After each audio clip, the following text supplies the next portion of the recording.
दोस्तों, आप लोगों ने गाना सुना है, दुनिया में कितना गम है, मेरा गम कितना कम है, औरों का गम देखा तो मैं अपना गम भूल गया। अगर जिंदगी में आप लोगों को लगे कि आप लोगों की जिंदगी जो है बड़ी कठिन चल रही है यार, जिंदगी जीने में बिल्कुल मजा नहीं आ रहा है, ऐसा लग रहा है कि भगवान अल्लाह गॉड ने सारी दिक्कतें जो है मेरे ही सर पर लाकर डाल दी है, तो कभी इनके बारे में पढ़ना, आप लोगों की आंखें जो है वो चौंधिया जाएंगी, आप लोगों का दिमाग जो है वो खुल जाएगा, उन्हें कहते हैं आप लोगों के चक्षु खुल जाएंगे। आप लोगों को पता चलेगा रियलिटी में कि जिंदगी में प्रॉब्लम किसको कहते हैं, और खासकर लड़कियों के लिए एक प्रेरणा स्रोत आप लोग इनको बोल सकते हैं। जैसी जिंदगी इनके द्वारा जी गई कि पति ने ठुकरा दिया, मां ने घर से निकाला, सड़कों पर भीख मांगी, और उसके बाद में भी अपनी जिंदगी को एक ऐसे मुकाम पर लेकर आई कि हम लोग आज इनके बारे में पढ़ रहे हैं। नाम क्या है इनका? नाम है इनका सिंधु ताई। इनके बारे में आप लोगों ने पढ़ा होगा, रिसेंटली अभी ये हमारे बीच में नहीं रही, और अभी 2021 में ही इनको पद्मश्री से भी नवाजा गया गवर्नमेंट ऑफ इंडिया के द्वारा। यार जब मैं इनके बारे में पढ़ रहा था ना, मेरी आंखें मतलब आप लोग यकीन नहीं मानोगे, नम हो गई यार जब मैंने इनके बारे में पढ़ा। आप लोगों को देखने को मिलेगा जब किसी भी ऐसी पर्सनैलिटी के बारे में आप लोग पढ़ते हैं ना, तो आप लोगों को पता चलता है कि संघर्ष रियलिटी में क्या होता है। इनका जो जन्म हुआ था 14 नवंबर को हुआ था 1948 में, महाराष्ट्र के अंदर में। जब इनका जन्म हुआ तो तभी भी इनको सोसाइटी में प्रॉपर वे में एक्सेप्ट नहीं किया गया था। आप लोगों को पता है नॉर्मली लड़कियों के साथ में क्या होता है, आप लोग सारी चीजें जानती हैं। फिर क्या हुआ, ये पढ़ना चाहती थी, इनके फादर पढ़ाना भी चाहते थे, पर लेकिन मदर जो है वो पढ़ाना नहीं चाहती थी, जिसकी वजह से इनकी एजुकेशन आगे नहीं बढ़ पाई। और 4 साल की बस वो 4 मतलब 4th क्लास तक ओनली ये पढ़ पाई, और इसके बाद में फिर क्या हुआ, इनकी शादी कर दी गई। और ये इतनी बड़ी त्रासदी थी इनकी जिंदगी में, इनकी एज ओनली 10 ईयर थी, समझ रहे हैं आप लोग। और यहाँ पर जो इनकी शादी हुई जिस इंसान से, वो इनसे 20 साल बड़ा था, यानी कि वो 30 साल का था इंसान, और ये ओनली 10 साल की थी। पर लेकिन शादी के बाद भी इन्होंने जो गांव की महिला होती हैं उनके लिए आवाज उठाई, खासकर जो गोबर कलेक्ट करने वाली, ठीक है, तो उनके हक के लिए इनके द्वारा लड़ाई लगी गई। तो वहां पर इसके बाद में क्या हुआ, हस्बैंड भी वहां पर मतलब एक बदतमीज इंसान था, जिसको कहते हैं एक दर घटिया किस्म के इंसान होते हैं सोसाइटी में कोई, तो एक ऐसा इंसान आप लोगों को देखने को मिलेगा जिन्होंने इनके ऊपर आरोप लगाया जब ये प्रेग्नेंट थी कि ये बच्चा मेरा नहीं है। तो समझ रहे हैं कि उस टाइम पर क्या बीती होगी उस औरत के ऊपर, और उनको बेसिकली घर से निकाल दिया।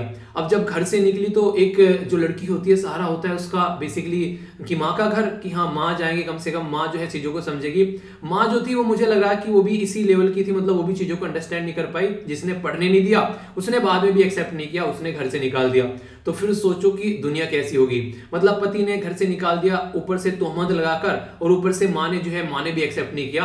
अब उस औरत की जिंदगी कैसी होगी, एक मिनट के लिए सोच के देखो, वो क्या सोच रही होगी उस टाइम पर कि इससे अच्छा तो यार मर ही जाए चल के, जिंदगी तो खत्म हो ही गई, ऊपर से प्रेग्नेंट वैसे, तो समझ रहे हो। तो सड़कों पर भीख मांगी, जैसे तैसे अपना जीवन गुजारा। पर लेकिन जब जिंदगी में सबसे टफ समय आता है ना, उस टाइम समझ जाना आप लोगों को जिंदगी में कुछ ना कुछ ऐसा मिलने वाला है जो आप लोगों को नॉर्मल जिंदगी कभी नहीं दे सकती है लाइफ में। और ऐसा ही कुछ इनके साथ में हुआ, जब जिंदगी में सबसे टफ समय आया तब इनको समझ में आया कि जिस तरीके से आज के डेट में मैं अनाथ हूं, ऐसे ही दुनिया भर के बच्चे आज के डेट में सोसाइटी में अनाथ हैं। तो उस टाइम से फिर इनको जिंदगी में जीने का एक मकसद मिल गया। और जिस इंसान की जिंदगी में जीने का एक बार मकसद आ जाए ना यार, उस इंसान की जिंदगी को जीने का मजा ही आने लगता है फिर। तो फिर इनको जब मकसद मिला तो इन्होंने काम करना स्टार्ट किया, और इन्होंने देखते ही देखते लगभग 1500 से ज्यादा बच्चे जो हैं वो अनाथ बच्चे, उनकी ये मां बन गई। इसलिए इनका नाम, इनको माई के नाम से भी पुकारने लगे। बोल देते हैं आप लोग, माई बोल देते हो, माँ बोल देते हो, या फिर मम्मी बोल देते हो, तो माई के नाम से इनको पुकारने लगे। और इसके साथ में बहुत सारे बच्चों की हेल्प की गई, वो तो मैंने आप लोगों को बताई। आगे चल के इनको 2021 में पद्मश्री से भी नवाजा गया। सोचो, एक ऐसी औरत जिसका एक पति ने एक्सेप्ट नहीं किया, मां ने एक्सेप्ट नहीं किया, सोसाइटी ने उसको निकाल दिया, उनके द्वारा इस लेवल पर जाकर काम किया कि आज के डेट में हमारे प्रेसिडेंट जो है, प्राइम मिनिस्टर जो है, उनकी जो डेथ के बाद में उनको रिकॉग्नाइज कर रहे हैं। तो यार इसको कहते हैं जिंदगी। आप लोग समझ रहे हैं कि कैसी जिंदगी थी और कहां से कहां पर टर्न आउट कर दी। तो अगर रियलिटी में आप लोग इंस्पिरेशन चाहते हैं तो ऐसी स्टोरी जरूर पढ़ा करो यार। पढ़ने के बाद में आप लोगों को लगेगा कि हाँ, जिंदगी में जब प्रॉब्लम आए तो हमेशा आप लोगों को एक नई डायरेक्शन देने के लिए आती है, ना कि आप लोगों को बर्बाद करने के लिए। तो आई होप कि आप लोगों को कुछ नया सीखने को मिला होगा, और जिंदगी में आप लोग कुछ ना कुछ चीजें इनसे सीखकर अपनी जिंदगी में इंप्लीमेंट करेंगे। और खासकर लड़कियां, ठीक है, क्योंकि आपकी लाइफ में खासकर लड़कियों सोसाइटी एक ऐसी में रहती है जहां पर पैट्रियार्कल सोसाइटी है, तो लड़कियों के लिए थोड़ी सी और ज्यादा सीख यहां पर मिलेगी। जब भी दिक्कत आए, अपने एक तरीके से नहीं कदम पीछे नहीं करने, हमेशा आगे चलते रहना है और अपने आप को एक सही डायरेक्शन में लेके चलना है। ओके, तो एक छोटी सी इन्फॉर्मेशन लगा मुझे आप लोगों के साथ में शेयर करूंगा। हालांकि बोला तो मैंने नैनो मैगजीन में था, जो आप लोग की शाम को वीडियो आती है कि उसमें शेयर करूंगा, पर लेकिन चलो मुझे लगा कि इसको आज आप इसी वीडियो के अंदर शेयर करता हूं। तो फिर आप लोगों के सामने एक स्टोरी छोटी सी मुझे जब पढ़ रहा था तो मुझे लगा एकदम पढ़ते पढ़ते मैंने कहा यार ये तो आप लोगों के साथ में जरूर शेयर करूंगा मैं। ओके, तो काफी शानदार आज का डिस्कशन रहेगा यार। 7 जनवरी है, पूरा जो डिस्कशन होगा 2 पार्ट में डिवाइड होगा। स्टार्टिंग में हम लोग एडिटोरियल देखेंगे और इसके बाद में हम लोग न्यूज एनालिसिस देखेंगे। वीडियो को एंड तक देखेगा, आप लोग के चक्षु खुल जाएंगे, इतना कुछ आप लोगों को यहाँ पर जानने को मिलने वाला है। इसी के साथ में कुछ क्वेश्चंस होंगे जो कि प्रीलिम्स में आप लोगों से पूछे जाते हैं, वो आप लोगों से डिस्कस करूंगा। इसी के साथ में वीडियो के एंड में वोकैबुलरी भी देखने को मिलेगी, जो कि डेली आप लोगों को 5 वोकैबुलरी आप लोगों की इंग्लिश इंप्रूव करने में काफी हेल्प करेगी। आप लोग की डिक्शनरी में डेली नया शब्द ऐड होता रहना चाहिए अगर रियलिटी में आप लोग को सीखना चाहते हैं, तो ये काम आप लोग जरूर कीजिए। और पुरानी जो भी चीजें होती है उनको भी रिवाइज करते रहिए। याद करने के तरीके होते हैं कि सेंटेंस फॉर्म करने की कोशिश करना, इनके ऊपर अच्छा लगेगा। इसी के साथ में क्वेश्चन दूंगा आंसर राइटिंग के लिए 2 क्वेश्चन, तो वो भी आप लोगों को अटेम्प्ट करने हैं। एक तो आज ही के डिस्कशन से होगा और एक होगा आप लोगों का पुराने डिस्कशन। बेसिकली एक तो होगा आज ही के डिस्कशन से, एक होगा यूपीएससी का पुराना क्वेश्चन जो कि पुराना अभी पूछा जा चुका है। तो इस तरीके से आप लोगों का ये पूरा डिस्कशन चलेगा। ओके, तो अच्छे से एंजॉय कीजिएगा। और इसी के साथ में एक हमारे एसएलवी फैमिली मेंबर हैं जिनका नाम है कल्याण। इनका अभी रिसेंटली सिलेक्शन हुआ असिस्टेंट सेक्शन ऑफिसर के अंदर, तो हाई कोर्ट के अंदर उड़ीसा के अंदर। तो इनके द्वारा अपनी जो ये चीजें हैं शेयर की गई, तो कांग्रेचुलेशंस डियर। और इसी के साथ में आपको बधाई हो पूरे परिवार की तरफ से, एसएलवी परिवार की तरफ से। और आप इसी तरीके से आगे बढ़ो और अपनी जिंदगी में और नए मुकाम हासिल करो। अच्छा लगता है जब आप लोग ऐसे शेयर करते हैं चीजें। कोशिश किया करो कि मेल पर जरूर भेजा करो ताकि चीजें जो है मेरे तक प्रॉपर वे में पहुंच जाए।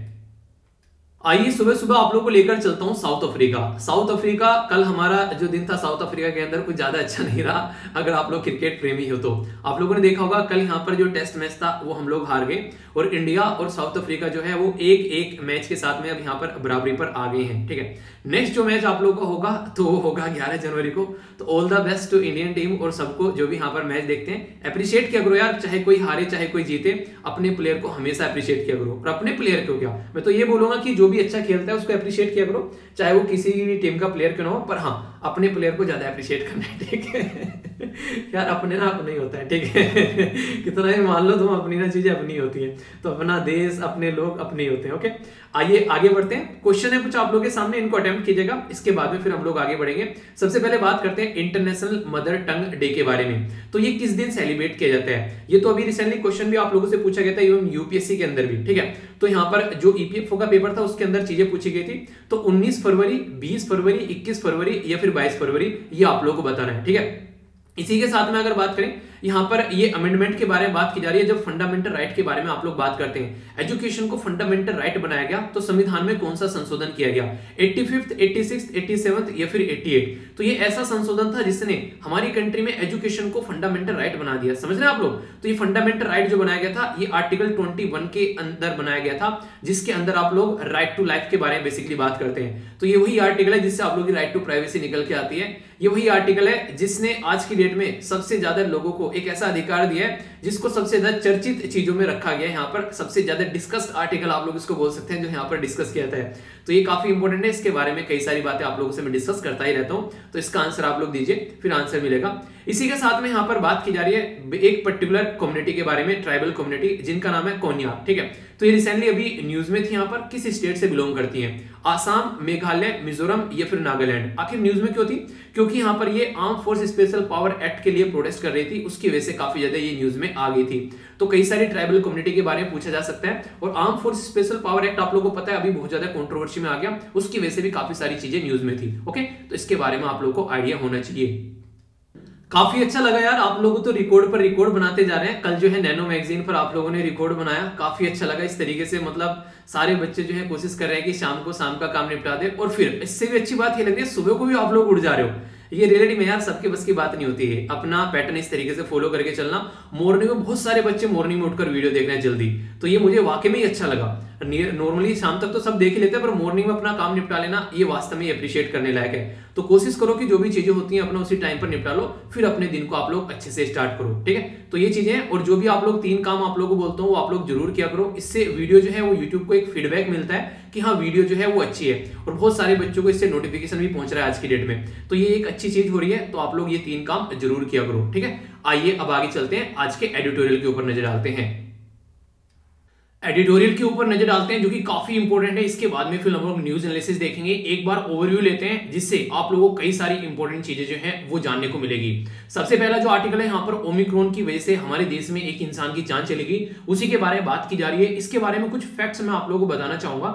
एग्जाम के पॉइंट ऑफ से तो इंपॉर्टेंट रहेंगे ही रहेंगे, आप लोगों की पर्सनल लाइफ में वो काफी बड़ा रोल प्ले करने वाले हैं, जिसके बारे में आप लोग को पता होना चाहिए। क्योंकि अगर आज की डेट में आप लोग एक सोसाइटी में रह रहे हैं जहां पर ओमिक्रॉन इतना ज्यादा इंपैक्ट डाल रहा है, तो कुछ ऐसी चीजें हैं जो आप लोगों को भी किस तरीके से एहतियाती तौर पर सुरक्षा बरतनी चाहिए, तो उसके बारे में भी हम लोग यहां पर बात करेंगे।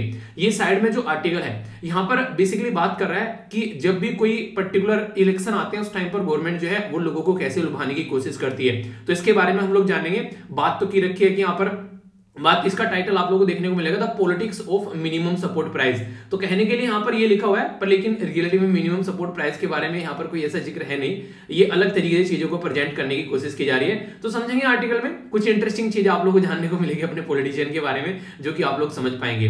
जो इंसान स्मोकिंग करते हैं उससे रिलेटेड यहाँ पर ये आर्टिकल आप लोग बोल सकते हो। हालांकि थोड़ा सा डिफरेंट एंगल है, क्योंकि टैक्स के बारे में बात की जा रही है। आखिर टैक्स क्यों नहीं बढ़ाते हैं यहाँ पर, जो सिगरेट वगैरह है, ये सारी जो एक तरीके ये सारी चीजें निकल कर आती हैं जिससे सेहत को काफी ज्यादा नुकसान पहुंचता है, तो उसके बारे में यहाँ पर बात की जा रखी है। फिर से यहाँ पर एक आर्टिकल है, बात की जा रही है कि क्या राइट जो अभी यहाँ पर किया गया एक तरीके से राइट डिसीजन है कि यहाँ पर जो अभी मैरिज की एज जो है महिलाओं की वो 21 साल बढ़ाने की बात की गई है। अगर आप लोगों से मैं पूछूं कि क्या ये डिसीजन सही है, तो आप लोग इसके बारे में क्या राय रखेंगे? आप लोग अपनी राय बता सकते हैं कि आप लोग इसको कैसे लेकर चलते हैं, ठीक है? तो इसके बारे में आप लोग बताएगा।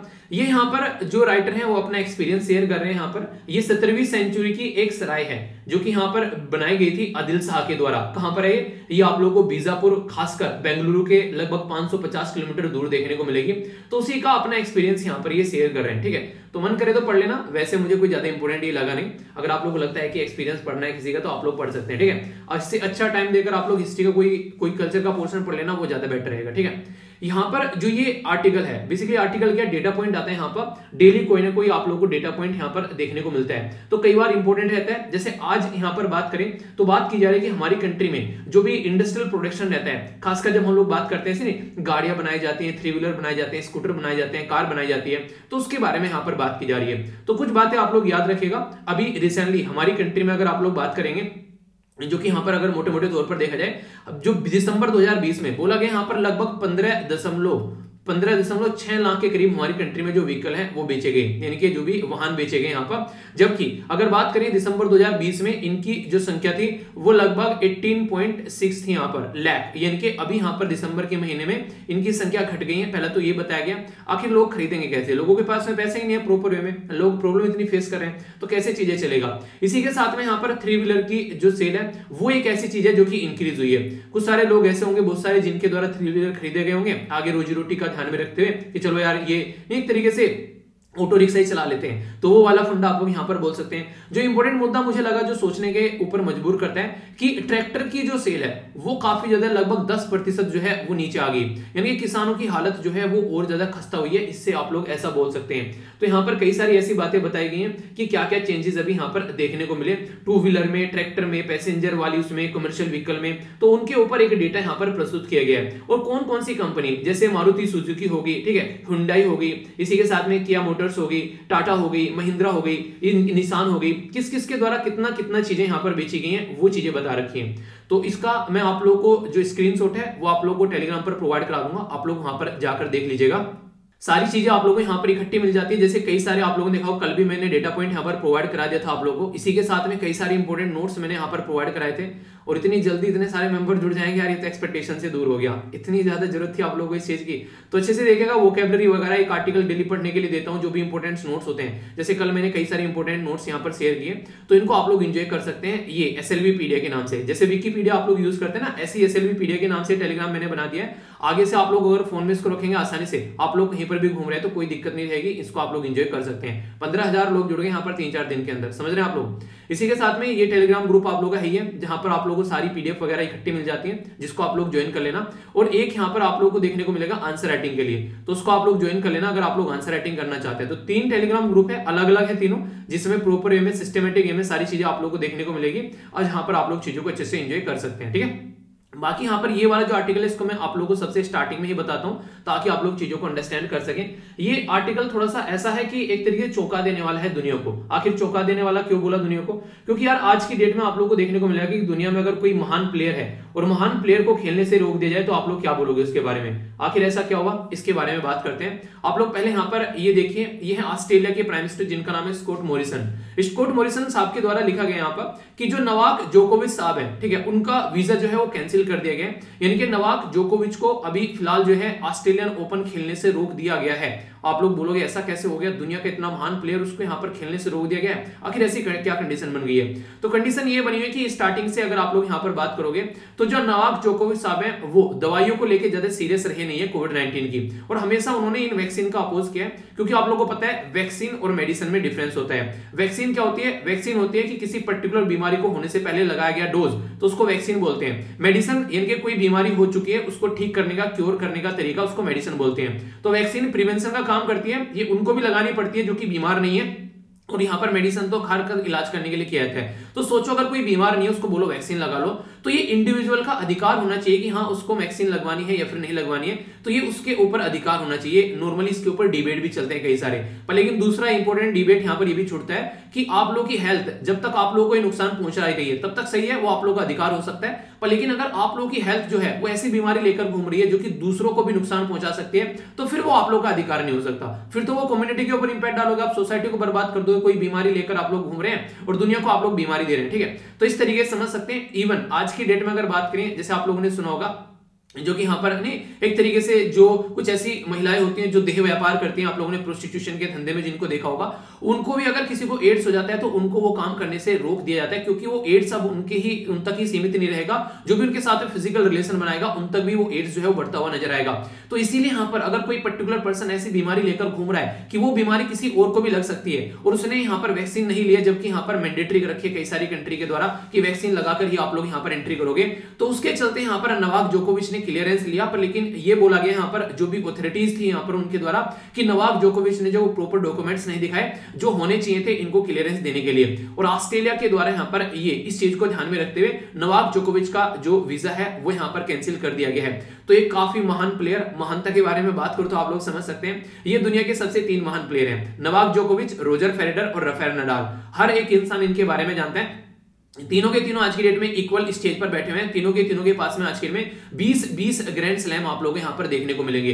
तो इसके चलते अभी यहाँ पर ये मुद्दा है कि ऑस्ट्रेलिया के कई सारे ग्रैंड स्लैम जो है नवाक जोकोविच के द्वारा जीते गए, इसके बाद में यहाँ पर इनको रोक दिया गया।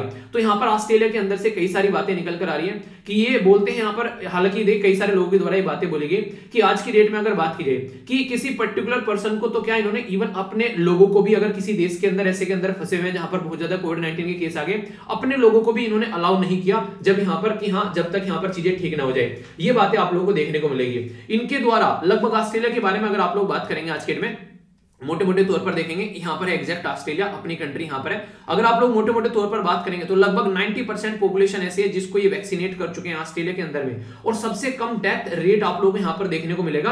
अगर बात करूं लगभग ओनली यहाँ पर लगभग 2 क्या यहाँ पर 2300 के करीब लोगों की जान गई ओनली यहाँ पर, जबकि दुनिया में लाखों लोगों की यहाँ पर जान गई। इतने टाइट इनके द्वारा रूल और रेगुलेशन फॉलो किए गए जिसकी वजह से इतने अच्छे लेवल पर ये अपने आप को प्रोटेक्ट रख पाए। तो इनके द्वारा इसीलिए यहाँ पर जो प्राइम मिनिस्टर साहब हैं ऑस्ट्रेलिया के, साफ साफ उनके द्वारा बोल दिया गया कि रूल इज रूल, यानी कि कोई भी अबोव द रूल नहीं है। यहाँ पर अगर कोई भी ऐसी हरकतें करता हुआ पाया जाएगा तो यहाँ पर उसको जो है अलाउ नहीं किया जाएगा, चाहे वो कोई भी क्यों ना हो। तो ऑस्ट्रेलिया के अंदर यहाँ पर इनकी जो एंट्री यहाँ पर बंद कर दी गई, और इसकी वजह से ऑल ओवर मीडिया में यहाँ पर काफी ज्यादा बातें जो है वो सामने निकल कर आई। क्योंकि यार देखिए यहाँ पर ये बोला गया इनके द्वारा कि यहाँ पर लोगों को शादी में नहीं जाने दिया जा रहा है, इवन किसी के सगे संबंधी की डेथ हो जा रही है उसमें नहीं जाने दिया जा रहा है, तो फिर आप लोग कहाँ के नवाब हो कि आपको हम लोग यहाँ पर एंट्री करने देंगे। तो ये वाली बात यहाँ पर देखने को मिली। तो समझ सकते हैं आप लोग कहीं ना कहीं इस चीज को इस तरीके से बता सकते हैं कि हाँ सही भी है यार, इससे डिसीजन लेना इंसान के द्वारा जिस देश में इस तरह की कंडीशन देखने को मिल रही है तो वहां पर ऑलरेडी हर एक इतने टाइट लेवल पर चीजें फॉलो की जा रही है तो फिर सही भी बनता है। आप लोग बता सकते हैं आप लोगों को क्या लगता है सही हुआ या फिर गलत हुआ, आप लोग इसके बारे में अपनी राय रख सकते हैं। तो ये पूरा एक आर्टिकल यहाँ पर दे रखा था। इंपॉर्टेंट मुद्दे क्या ऊपर बन सकते हैं यहाँ पर, ये तो आप लोगों से पूछे जा सकता है नॉर्मली कि किस कंट्री ने अभी रिसेंटली यहाँ पर नोवाक जोकोविच को एंट्री करने से मना कर दिया। ये एक वनडे टाइप एग्जाम में क्वेश्चन आप लोगों का बन सकता है, पर नॉर्मली ये चीजें आप लोग याद रखिएगा कि 4 ग्रैंड स्लैम होते हैं दुनिया के अंदर में। पहला होता है ऑस्ट्रेलिया ओपन, और जनवरी में हम लोग बैठे हैं और जनवरी में ये स्टार्ट होता है। ये कैसे कोर्ट पर खेला जाता है, तो अलग अलग कोर्ट पर ये खेले जाते हैं जो ग्राउंड होते हैं, तो ये हार्ड कोर्ट पर खेला जाता है। दूसरा होता है फ्रेंच ओपन, ये मई से लेकर जून के बीच में आप लोगों को देखने को मिलेगा, ये क्ले कोर्ट पर खेला जाता है। और क्ले कोर्ट के बाद से किसको बोला जाता है, चलिए बताइए, देखता हूं आप लोगों को बताएगा, फिर क्वेश्चन के आंसर बताऊंगा अगले दिन तो आप लोगों को पता चल जाएगा। विंबलडन जो होता है ये जून से लेकर जुलाई तक आप लोगों को देखने को मिलेगा, ग्रास कोर्ट के ऊपर खेला जाता है। यूएस ओपन जो होता है वो अगस्त से लेकर सितंबर तक हार्ड कोर्ट के ऊपर खेला जाता है। तो यानी कि जो ऑस्ट्रेलिया ओपन है और जो यहाँ पर यूएस ओपन है वो हार्ड कोर्ट के ऊपर खेला जाता है, और ये अगस्त से लेकर सितंबर तक खेला जाता है। यानी कि सबसे स्टार्ट वाला जो साल के स्टार्टिंग में होता है ऑस्ट्रेलिया ओपन, और सबसे एंड में जो जाकर होता है वो होता है यहाँ पर यूएस ओपन। तो ये अभी देखने को मिलेगा। तो नोवाक जोकोविच साहब जो है वो सर्बिया के प्लेयर हैं, तो अभी यहाँ पर बोला जा रहा है कि उनको एंट्री नहीं करने दी, तो यहाँ पर अब वापस लौटेंगे। पर इंपॉर्टेंट मुद्दा यहाँ पर ये कि आगे जब फ्रेंच ओपन होगा तब तक अभी अपने आप को वैक्सीनेट कर लेंगे, ये माना जा रहा है, ताकि सिचुएशन जो है इनकी लाइफ में नॉर्मल देखने को मिले। जब सब दवाई लगवा रहे हैं तो लगवा लेनी चाहिए, क्योंकि आप एक पब्लिक में अगर जा रहे हैं, पब्लिक फिगर है, तो हालांकि देखिए इसमें मैं कुछ कमेंट करना सही नहीं रहेगा, क्योंकि हर एक इंसान की इंडिविजुअल चॉइस होती है, ठीक है। तो किसी को फोर्स करना कि तुम ऐसा कर लो, तो ये तो खैर हमारे हक में नहीं है, पर फिर भी एक मोटा मोटा आइडियाज के बारे में आप लोग रख सकते हैं, ठीक है। तो डिटेल में आर्टिकल आप लोगों को बता दिया, आगे भी ये न्यूज बनेगी, कई सारे आर्टिकल्स आप लोगों को देखने को मिलेंगे इसके ऊपर कि कितना एथिकल है और क्या है। तो एक बार आप लोगों के माइंड में क्लैरिटी रहेगी तो लंबे समय तक आप लोग इसको याद रख पाओगे। ओके, आगे चलते हैं। ये काफी इंपॉर्टेंट आर्टिकल आप लोगों को यहाँ पर देखने को मिलेगा, और दुनिया में इसके ऊपर काफी डिबेट भी रहता है। इवन आप लोगों से क्वेश्चन भी यहाँ पर पूछे जा सकते हैं, इंटरव्यू के अंदर भी इसके बारे में अगर बात की जाए। बात क्या की जा रही है, टबैको इंडस्ट्री के बारे में बात की जा रही है। टबैको इंडस्ट्री एक ऐसी इंडस्ट्री है जो कि हर एक तबके का, सोसाइटी का लोग जो है वो इसके साथ में कनेक्ट आता है। हर एक जेंडर, चाहे मेल और फीमेल हो, वो आप लोग यहाँ पर इसके साथ में कनेक्ट आएंगे। सिगरेट पीना कई बार आज के डेट में शौकिया बन चुका है, और कई सारे आप लोगों ने कॉमेडियन देखे होंगे, मुझे अभी भी याद आ रहा है, शायद बसी का डायलॉग है, वो कहता है कि मीठी मीठी बोलकर मुझे पिला दी इसने, ठीक है, इसको सीधा बोल रहे हैं आप लोग। मुझे काफी इंटरेस्टिंग लगा था वो डायलॉग, मीठी मीठी बोलकर सिगरेट पिला दी मुझे। कई सारे लोग आप लोगों ने देखोगे दोस्तों के चक्कर में आकर सिगरेट पीना स्टार्ट कर देते हैं। पर लेकिन अगर मैं ये बोलूं कि दोस्तों के चक्कर में आकर सिगरेट पीना स्टार्ट कर देना, ये कोई ऐसा नहीं है कि हाँ उसने बोला और हम लोगों ने पीना स्टार्ट कर दी। कहीं ना कहीं हमारे मन में भी इच्छा रही होगी चलो एक बार पी कर तो देखते हैं, तो ये कंडीशन आप लोगों को यहाँ पर नजर आएगी। हर एक इंसान जो है वो कोशिश करता है कि एक बार ट्राई करके तो देखिए कि आखिर ये है क्या।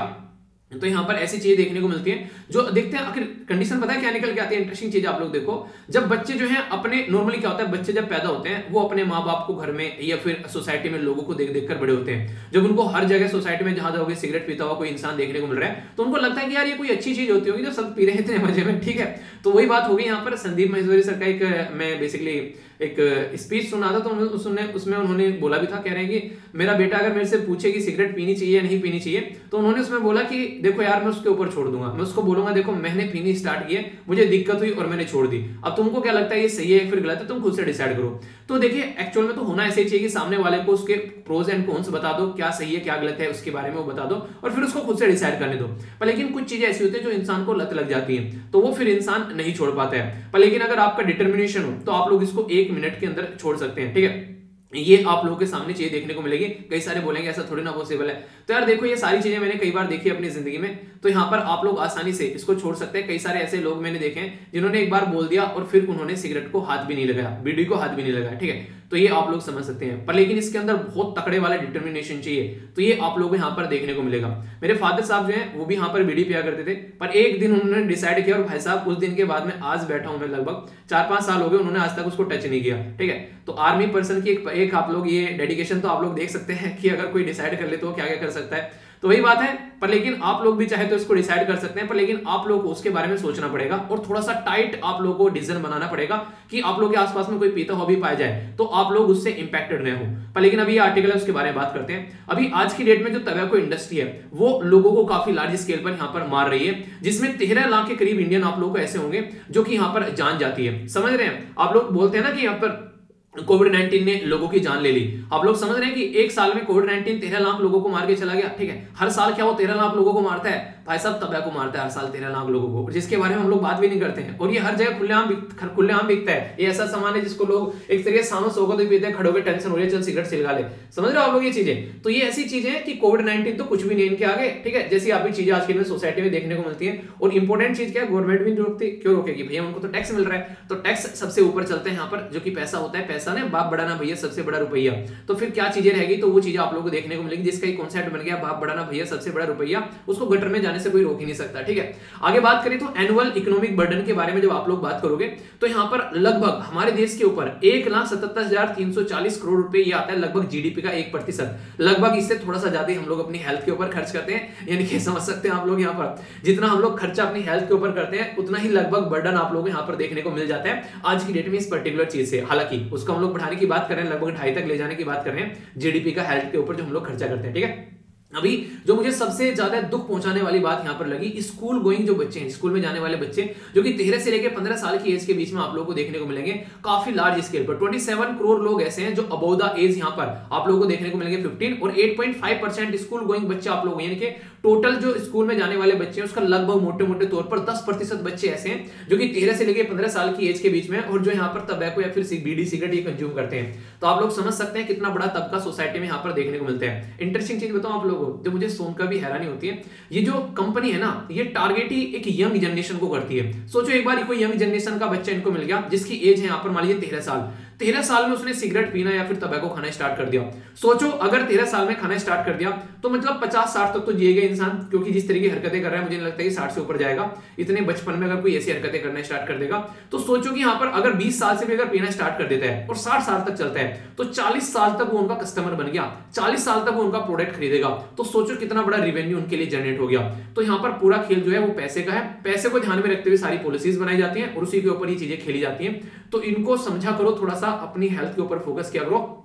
कोविड-19 पोल्यूशन, इतनी सारी बीमारी देखने को मिल रही है, वही जान ले लेगी आप लोग अपनी जान को अपने खुद से, मानिए एक तरीके से गलत डायरेक्शन में ढालने की जरूरत नहीं है। बहुत सारे ऐसे इश्यूज हैं जो ऑलरेडी बैठे हुए हैं आप लोगों को ताकने के लिए, तो हम लोग थोड़ा सा इससे डिस्टेंस बनाकर रखिए। तो इसके बारे में आप लोग समझ सकते हैं। अभी यहाँ पर जो मुद्दा है उसके बारे में बात करूंगा अभी थोड़ा सा आगे, पहले आप लोग समझिए। यहाँ पर अभी रिसेंटली ई सिगरेट के बारे में कई सारे आर्टिकल हम लोगों ने डिस्कस किए थे। ई सिगरेट जो है काफी ज्यादा न्यूज में भी थी, कई सारे राज्यों के द्वारा बोला गया ई सिगरेट को बैन कर देते हैं, जबकि ई सिगरेट पता है मार्केट में कैसा थी, आप लोग सुनकर हैरान हो जाओगे।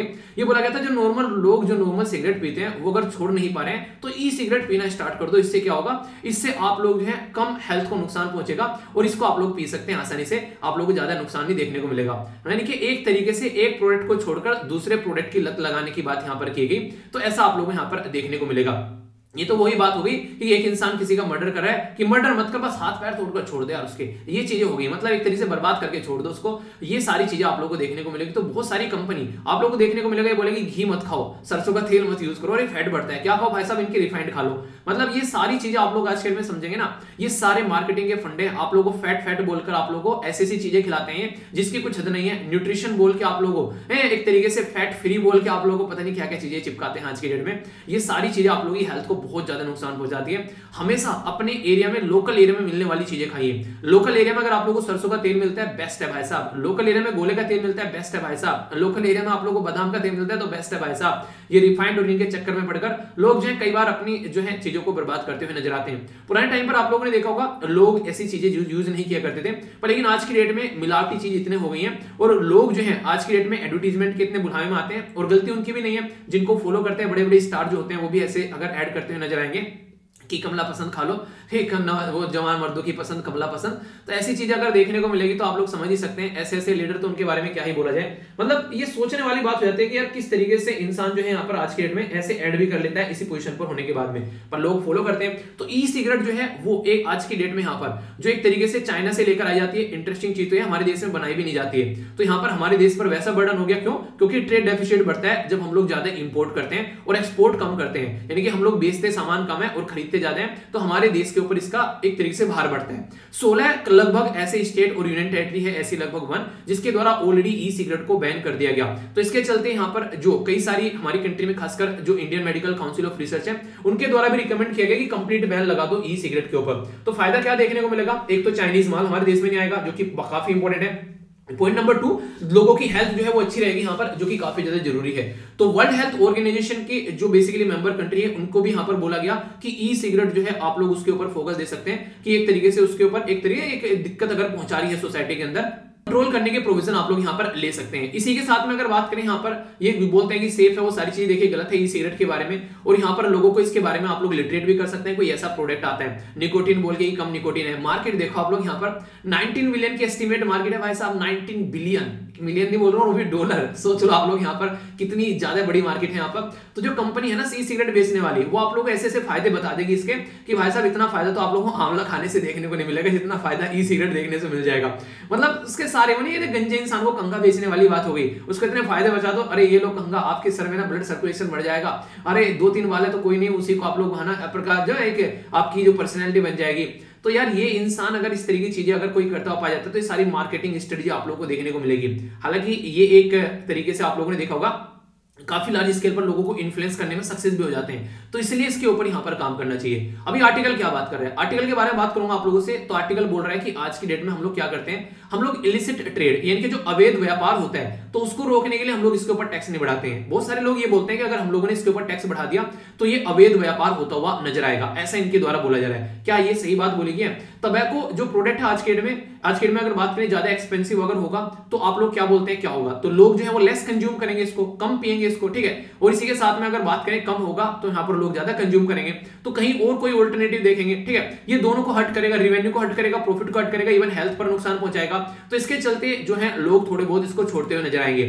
टबैको इंस्टीट्यूट ऑफ इंडिया के द्वारा अभी जो कि एक रिप्रेजेंटेटिव बॉडी है सिगरेट इंडस्ट्री के अंदर भी अगर बात करें तो इसके द्वारा इलिसिट जो सिगरेट वॉल्यूम के बारे में बात करा, बोला कि 44% यहां पर बढ़ गया 2011 से लेकर 2019 तक का, यानी कि इलीगल तरीके से जो व्यापार सिगरेट का किया जाता है। मैं कहने का मतलब क्या है, कहने का मतलब होता है कि किसी चीज पर आप लोग हद से ज्यादा टैक्स बढ़ा दोगे तो लोग क्या होंगे, उसकी चोरी करने लगेंगे। तो इसलिए हमेशा ये बताया जाता है कि टैक्स इतना लगाओ कि लोग जो है वो आराम से पे कर सके और टैक्स की चोरी ना करें। यानी कि अगर किसी पर्टिकुलर पर्सन को अगर मान लीजिए 5,000 रुपए टैक्स देना है, ठीक है, 5,000 रुपए टैक्स देना है अगर उस पर्सन को, और 5,000 रुपए टैक्स अगर नहीं दिए उसने तो उसके ऊपर 50,000 रुपए की पेनल्टी लगेगी। तो ये भाग कर टैक्स देने आएगा।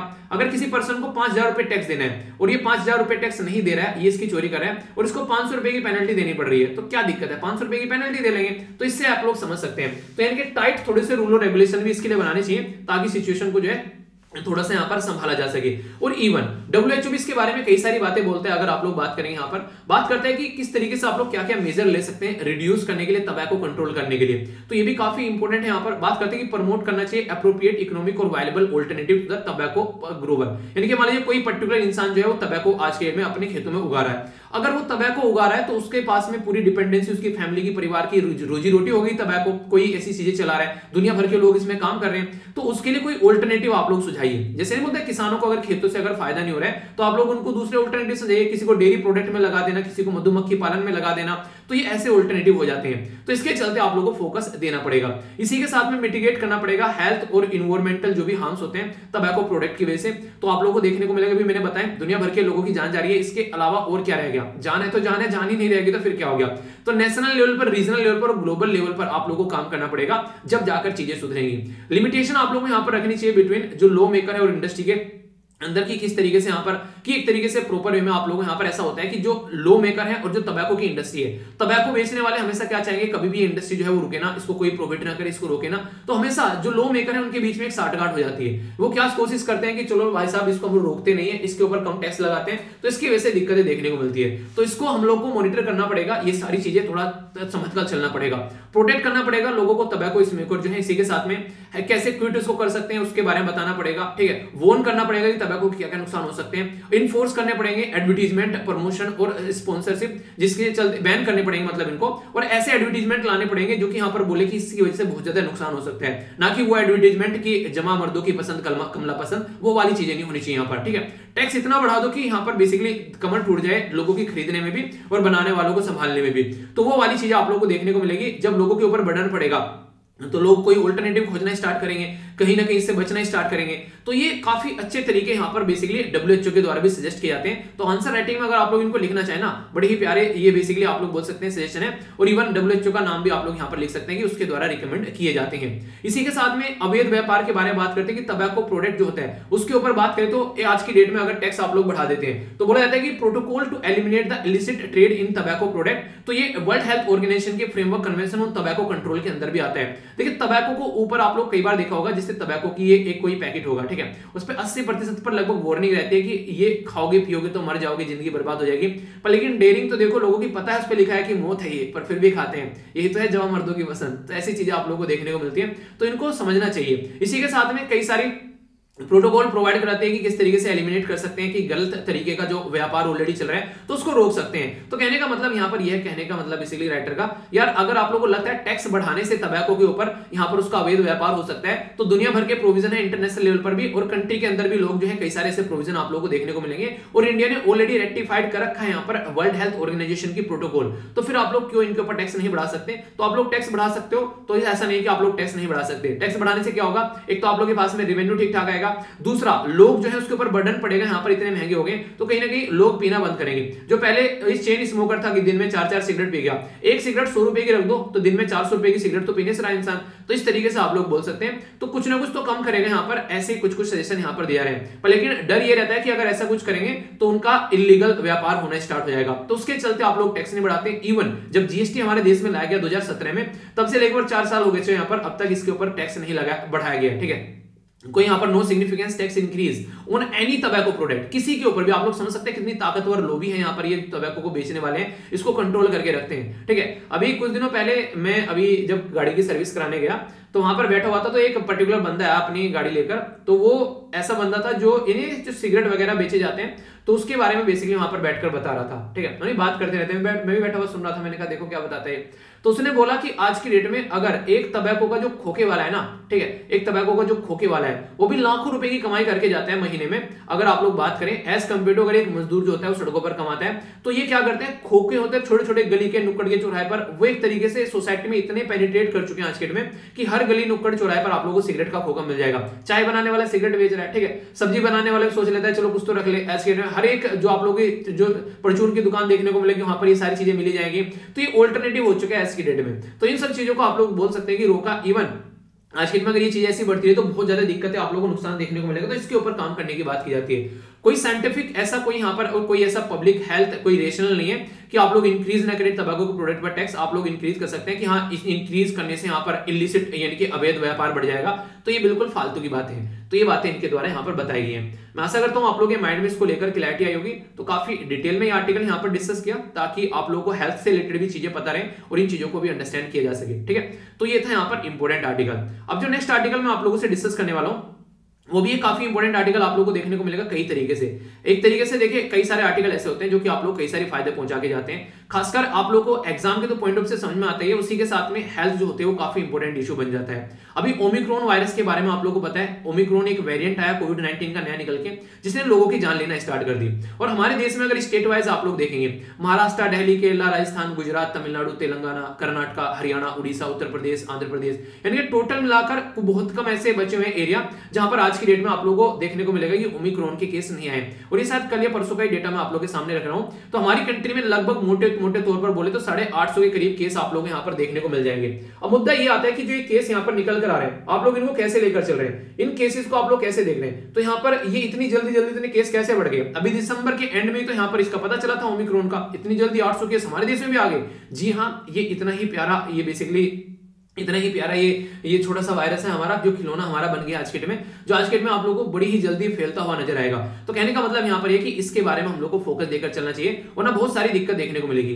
इंडिया जो है अगर उसके बारे में बात करें, आप लोगों को रिकॉर्डेड फर्स्ट डेथ अभी यहाँ पर ओमिक्रॉन की आप लोगों को देखने को मिली, फुल्ली वैक्सीनेटेड जो पर्सन है राजस्थान में, ठीक है। तो यहाँ पर वो पर्टिकुलर पर्सन की उसकी डेथ हुई अभी यहाँ पर, तो उसके चलते यहाँ पर ये पहली एक तरीके से डेथ थी। देखिए, कोमोर्बिडिटी के बारे में बात की जा रही है। कोमोर्बिडिटी क्या होता है, जिस इंसान को ऑलरेडी कोई बीमारी है, उस इंसान को अगर कोविड-19 हो गया तो चांसेस ये रहते हैं कि वो उस इंसान को खत्म कर देता है, तो इसको कोमोर्बिडिटी की कैटेगरी में आप लोग बोलते हैं। तो अभी यहाँ पर 73 ईयर ओल्ड जो पर्सन है वो यहाँ पर टेस्ट पाए गए पॉजिटिवली। और स्टार्टिंग में जब इसके बारे में चेक किया गया कि यहाँ पर कैसा कुछ है, तो एविडेंस लगा यहाँ पर कि साउथ अफ्रीका से, यहाँ पर यूके के अंदर जब सजेस्ट किया गया कि यहाँ पर डेल्टा वेरिएंट तो ये नहीं है। तो ये होता क्या है, जब कोई ऐसा नया वायरस निकल के आता है, चेक करते हैं तो पता चला डेल्टा वेरिएंट तो नहीं है, तो फिर क्या है, तो पता चला ओमिक्रॉन। ठीक है, तो ओमिक्रॉन के अंदर जब आप लोग जाकर देखोगे तो ये ज्यादा नुकसान पहुंचाने वाला नहीं है और ज्यादा हॉस्पिटलाइजेशन की भी होने की जरूरत नहीं है, पर लेकिन फिर भी यहाँ पर आप लोगों को थोड़ा ध्यान इसका रखना पड़ेगा। अगर लेट हो जाए थोड़ा सा तो दिक्कत हो सकती है, हेल्थ को इग्नोर कर जाए तो दिक्कत हो सकती है। तो इन्फेक्शन जब बात करें डेल्टा वेरिएंट के कंपेयर में, तो आप लोगों को ज्यादा नहीं देखने को मिलेगा। डेल्टा वेरिएंट में तो आप लोगों को हॉस्पिटल में जाकर पढ़ना पड़ेगा, पर लेकिन इसमें ऐसी चीजें आप लोगों को नहीं देखने को मिलेगी। तो ये कंडीशन आप लोग समझ सकते हैं। तो यहाँ पर फुल्ली वैक्सीनेटेड पर्सन जो है उनकी हालांकि बेटर हेल्थ कंडीशन आप लोगों को नजर आती है। एक इंटरेस्टिंग चीज मैं आप लोगों को बताता हूं, अगर मान लीजिए कोई पर्टिकुलर पर्सन है जो ऑलरेडी जिसको कोविड-19 की बीमारी हुई और जिसने दवाई भी लगा ली, उसकी बॉडी में एंटीबॉडी डेवलप हो चुकी है, अब वो इंसान जो है वो आराम से इस बीमारी को झेल सकते हैं। मतलब क्या हो गया, मैं आप लोगों को समझाऊंगा। देखिए होता क्या है, जो वैक्सीनेशन हम लोग लगाते हैं ना, इसका पर्पज क्या होता है, हमारा शरीर जो होता है वही एक तरीके से नेचुरली वैक्सीन का काम करता है। हमारे शरीर में अगर कोई भी बीमारी आकर एंट्री कर रही है तो पहले हमारी बॉडी के अंदर में एक एंटीबॉडी होती है जो कि बेसिकली डेवलप हो जाती है शरीर के अंदर में बीमारी से लड़ने के लिए। यानी कैसे नहीं, सरहद पर जाए तो हमारे सिपाही खड़े हो गए, पर लेकिन जब तक वो एंटीबॉडी लड़ती रहेगी, आप लोगों के इम्यून सिस्टम के ऊपर डिपेंड करेगा कैसा आप लोगों का इम्यून सिस्टम है, कितनी देर तक वो वायरस के साथ में लड़ पाती है। अगर वायरस ताकतवर होगा तो बेचारी वो हार मान लेगी और फिर आप लोगों को यहाँ पर दवाई की जरूरत पड़ेगी। पर लेकिन अगर वायरस जो है वो यहाँ पर कमजोर पड़ गया उसके सामने, तो फिर उसको पटक पटक के मारेगी आप लोगों की शरीर की एंटीबॉडी। अब यहाँ पर कुछ ऐसे लोग हैं जिन्होंने वैक्सीन के थ्रू एंटीबॉडी डेवलप कर ली, कुछ ऐसे लोग हैं जो ऑलरेडी यहाँ पर आज की डेट में बेसिकली दवाई लिए बैठे हैं, और ऐसे हैं जिनको बीमारी भी हो रखी है तो उनकी शरीर में एंटीबॉडी डेवलप हो चुकी है। अभी ओमिक्रॉन जो आया, एक साइंटिस्ट है यूएसए की, उनके द्वारा बड़ा खुलासा किया गया। ये इंटरेस्टिंग लगा मुझे, आप लोगों को बताता हूँ, आप लोग सुनकर इसको थोड़ा सा हैरान भी होंगे कि ऐसा भी कुछ होता है क्या। जी हाँ, ऐसा भी कुछ होता हुआ आप लोगों को नजर आएगा। हुआ क्या, जब यहाँ पर ओमिक्रॉन आया तो उनके द्वारा ये बोला गया कि नॉर्मली अगर किसी को ओमिक्रॉन हो जाता है तो अगर ओमिक्रॉन के बारे में बात करें तो इंसान के गले से नीचे ज्यादा इंफेक्शन नहीं करता है, यानी कि डेल्टा जो है वो आप लोगों के फेफड़ों में बहुत ज्यादा इंफेक्शन कर देते हैं, जिसकी वजह से आप लोगों को हॉस्पिटलाइज होना पड़ जा रहा है। पर लेकिन ओमिक्रॉन अगर बॉडी के अंदर हो गया तो गले में इंफेक्शन ही आप लोगों का करेगा। तो इससे इंपॉर्टेंट बात यह कि ज्यादा टाइट भी इंफेक्शन नहीं है, आप लोग नॉर्मल अपना इलाज करा सकते हैं और इससे आप लोगों की बॉडी जो है वो ठीक हो जाएगी। पर लेकिन जब आप लोगों की बॉडी में ओमिक्रॉन आया तो इसका मतलब है कि लाइट वायरस आप लोगों की बॉडी में आया एज कंपेयर टू डेल्टा के कंपेयर में। डेल्टा तो टफ वायरस था, वो आती बॉडी में खत्म करेगा, पर ओमिक्रॉन जो थोड़ा सा कम इंपैक्ट डालने वाला वायरस है। तो ओमिक्रॉन कहीं ना कहीं दवाई का काम करेगा। दवाई मतलब जो आप लोग वैक्सीन ले रहे हैं उसमें क्या है, उसमें भी तो कम ताकत वाला एक तरीके से वायरस आप लोगों की बॉडी में डाला जा रहा है ताकि आप लोगों की बॉडी में एंटीबॉडी डेवलप हो जाए, और वही काम यहाँ पर ओमिक्रॉन कर रहा है। कम ताकत वाला आप लोगों की बॉडी में वायरस आया, आप लोगों की बॉडी में एंटीबॉडी डेवलप हो गई। तो नेचुरली आप लोगों की बॉडी में अगर एंटीबॉडी डेवलप हो जाती है इस लेवल की, तो वो ज्यादा अच्छी आप लोगों को देखने को मिलेगी एज कंपेयर टू अगर आर्टिफिशियल तरीके से दवाई लेकर एंटीबॉडी डेवलप कर रहे हैं। तो ये बोला गया जो इंसान ऑलरेडी वायरस से बचकर आ चुका है, जो इंसान ओमिक्रॉन के वार को झेल चुका है बिना दवाई लिए भी, तो उसकी बॉडी में अगर एंटीबॉडी डेवलप हो जाती है तो वो काफी अच्छा है। पर लेकिन रिस्क नहीं लिया करते, फालतू में शक्तिमान नहीं बना करते, अपने अपने डोज लगा लेना ज्यादा बेटर रहेगा, अगर इससे पहले कि ये जो है इंसानों के ऊपर हावी होना स्टार्ट हो जाए, वरना दिक्कत देखने को मिलेगी। तो हाइब्रिड इम्यूनिटी को एंजॉय करो। हाइब्रिड इम्यूनिटी का मतलब क्या है, एक तो आप लोगों ने दवाई लगवा ली, वो आप लोगों की इम्यूनिटी डेवलप कर देगी, और दूसरा कोरोना वायरस जो है बॉडी के अंदर घुसा ही था, उसकी वजह से हमारी बॉडी में इम्यूनिटी डेवलप होगी, एंटीबॉडी डेवलप होगी, तो ये ज्यादा ताकतवर हो जाएगी, अच्छे लेवल पर आप लोग को प्रोटेक्ट कर पाएगी। तो फुल्ली वैक्सीनेटेड जो लोग हैं, हालांकि उसको भी दिक्कतें देखने को मिल सकती है, पर लेकिन अगर आप लोग थोड़ा सा प्रिकॉशन लेकर चलेंगे, जैसे कि mRNA में एम क्या था, क्या आप लोगों को पता है, बहुत बार पढ़ाया, बताइए, चलिए कल फिर बताऊंगा आप लोगों को mRNA में एम का क्या मतलब है। ठीक है, तो यहाँ पर हाइब्रिड इम्यूनिटी डेवलप करने की बात की गई लोगों के अंदर में, तो इससे काफी लार्ज स्केल पर कहीं ना कहीं जब सेकंड वेव के बाद में लोगों को यहाँ पर डोज लगाए गए, तो इससे आने वाले टाइम में हम लोग अपने आप को बचा सकेंगे।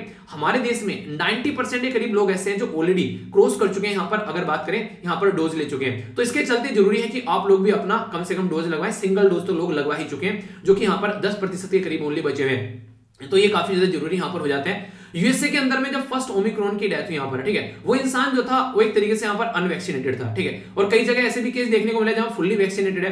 तो यहाँ पर आप लोगों को देखने को मिलेगा डिफरेंस रह जाता है कि इन्फेक्शन का कब पता चला, और इंसान जो उसके बारे में कुछ समझ ही नहीं पा रहा है, हॉस्पिटलाइजेशन भी नहीं हो रहा है, तो इसके चलते दिक्कतें देखने को मिल जाती है। यानी कि जो वनरेबल पॉपुलेशन है, जो कि कोमोर्बिडिटी है, उनको ऑलरेडी कोई और बीमारी है, उनके ऊपर यार थोड़ा सा एक्स्ट्रा फोकस आप लोगों को देकर चलना ही चलना पड़ेगा, वरना दिक्कतें देखने को मिल जाती है। तो हाई ट्रांसमिसिबिलिटी के बारे में बात करें तो ये देखने को मिलेगा, तो ये कहीं ना कहीं दिक्कत कर देगी लोगों के लिए, खासकर हॉस्पिटल जहां रिक्वायरमेंट है। मान लीजिए कोई ऐसा इंसान है जिसको ऑलरेडी कोई बीमारी है, उसको आप लोग हॉस्पिटल लेकर जा रहे हैं, ठीक है, हॉस्पिटल में ऑलरेडी दुनिया भर के लोग हैं वहां पर, तो किस तरीके से दिक्कत होगी? तो दिक्कत ये होगी कि हम लोग को थोड़ा सा प्रिकॉशन लेना पड़ेगा, तभी आप लोग चीजों को कंट्रोल कर पाओगे, वरना दिक्कतें देखने को मिलेगी। तो सिचुएशन जो है आने वाले टाइम में और ज्यादा दिक्कत हो सकती है। क्यों? बहुत सारा ऐसा स्टाफ है हमारे हॉस्पिटल्स के अंदर में, खासकर इंडिया के अंदर में, जो कि आजकल में बीमार पड़ा हुआ है, तो उसको आप लोग बीमार पड़ा हुआ है और ऑलरेडी यहां पर बर्डन बढ़ता जा रहा है, तो इसको कैसे आप लोग बैलेंस बनाकर लेकर चलोगे? तो इंडिया को लर्न करना चाहिए अपनी जो सेकंड वेव आई थी उससे, और थोड़ी सी अपनी जो नहीं एक तरीके से बेल्ट बांध लेनी चाहिए, कमर कस लेनी चाहिए कि वैक्सीन कवरेज ज्यादा से ज्यादा लोगों को आप लोगों को प्रोवाइड कराओ, ठीक है। तो इसके चलते मिसलीडिंग जो चीजें उनसे दूर रखो, बीमारी के बारे में जो भी चीजें चल रही है प्रिकॉशन लेकर चलें, क्योंकि एक तरीके से ऐसा है कि आप लोग जुआ खेलने वाली जोन में नहीं आ सकते यहाँ पर, वरना ये खतरनाक आप लोगों के लिए हो सकता है। यानी कि आप लोगों को यहाँ पर मिसलीडिंग चीजें और डिजीज जो है उनको आप लोगों को थोड़ा सा प्रोटेक्शन के जोन में अपना आपको रखना पड़ेगा।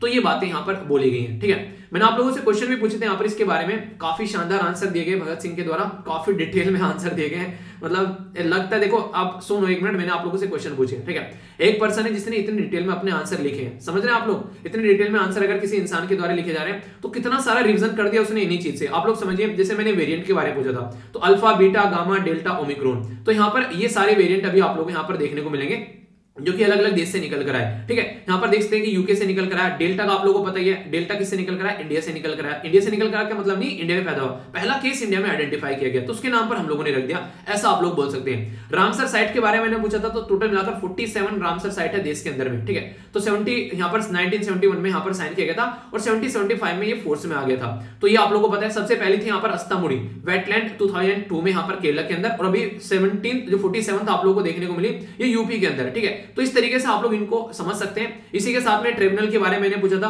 तो हमारी कंट्री में 42nd यानी कि 42वां संविधान में संशोधन किया गया था जब ट्रिब्यूनल लेकर आए गए थे 1976 में। तो इसमें यहां पर बात करें तो एडमिनिस्ट्रेटिव ट्रिब्यूनल थे आर्टिकल 323A के अंदर में, और 323B के अंदर में थे यहां पर अदर ट्रिब्यूनल। तो ट्रिब्यूनल के ऊपर मैंने डिटेल में चीजें आप लोगों को पढ़ा रखी है, और बाकी वेरिएंट ऑफ कंसर्न के बारे में तो बताया, वेरिएंट ऑफ इंटरेस्ट के बारे में भी यहाँ पर इन्होंने बता रखा है, ठीक है। तो काफी डिटेल में आंसर दे दिए, काफी अच्छा लगा। यहाँ पर एयर स्पोर्ट पॉलिसी के बारे में मैंने पूछा था, ये भी आंसर है। जल जीवन मिशन के बारे में 55 लीटर मिलना चाहिए, जल शक्ति मिनिस्ट्री के अंदर आएगा, और फंक्शनल टेप वाटर 2024 तक का मिलना चाहिए, जो कि क्वेश्चन भी आप लोगों से पूछा था, ठीक है। इस तरीके से समझ सकते हैं। और यहाँ पर 42nd कॉन्स्टिट्यूशन अमेंडमेंट किया गया था 1986 में हमारे देश के अंदर में, सॉरी 42nd कॉन्स्टिट्यूशन अमेंडमेंट आया था 1976 में, और इसी के साथ में 86 कॉन्स्टिट्यूशन अमेंडमेंट आया था यहाँ पर 2002 में, जिसने राइट टू एजुकेशन के बारे में बात की।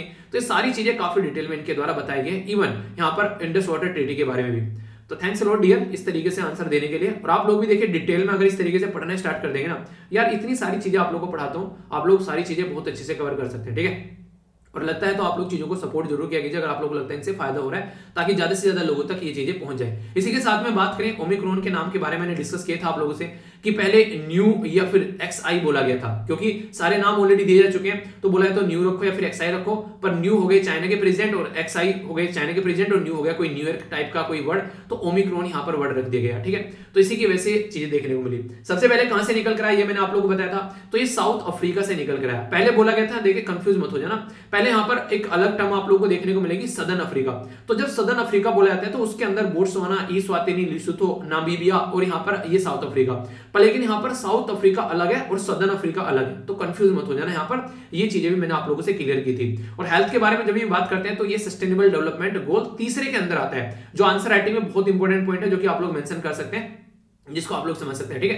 तो ये सारी चीजें डिस्कस की थी, और ये किताब जरूर याद रखिएगा, invisible empire the natural history of virus, ये परने लाल साहब के द्वारा लिखी गई है, जो कि आप लोगों के लिए इंपॉर्टेंट हो जाती है। तो ये था पूरा डिटेल में इसके बारे में सारी बातें मैंने बता दी। आई होप कि कुछ नया आप लोगों को इससे सीखने को मिला होगा।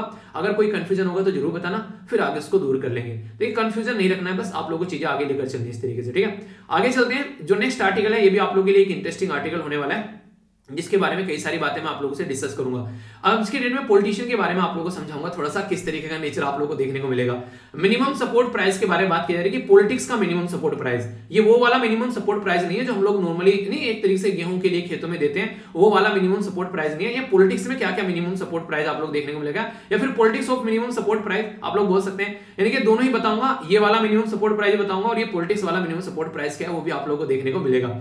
अगर बात करें यहाँ पर आज की डेट में हमारी कंट्री में 5 ऐसे राज्य जहां पर इलेक्शन होने वाले हैं। एक है उत्तर प्रदेश, दूसरा उत्तराखंड, तीसरा मणिपुर, चौथा गोवा, पांचवा पंजाब आप लोगों को देखने को मिलेगा जहां पर इलेक्शन अभी यहां पर किए जाएंगे। तो इसके चलते कंडीशन ये देखने को मिल रही है कि यहां पर जो चीफ मिनिस्टर है वो बड़े बड़े प्रॉमिस कर रहे हैं। आम आदमी पार्टी बोल रही है 1000 रुपए हर एक एडल्ट को और यहां पर दिए जाएंगे, एडल्ट वुमेन को, ठीक है। अगर यहां पर बात करेंगे ये अबोव द एज ऑफ 18, ये बात बोली गई। शिरोमणि अकाली दल के द्वारा बोला गया 2000 रुपए यहां पर पुअर वुमेन महिलाओं को दिए जाएंगे।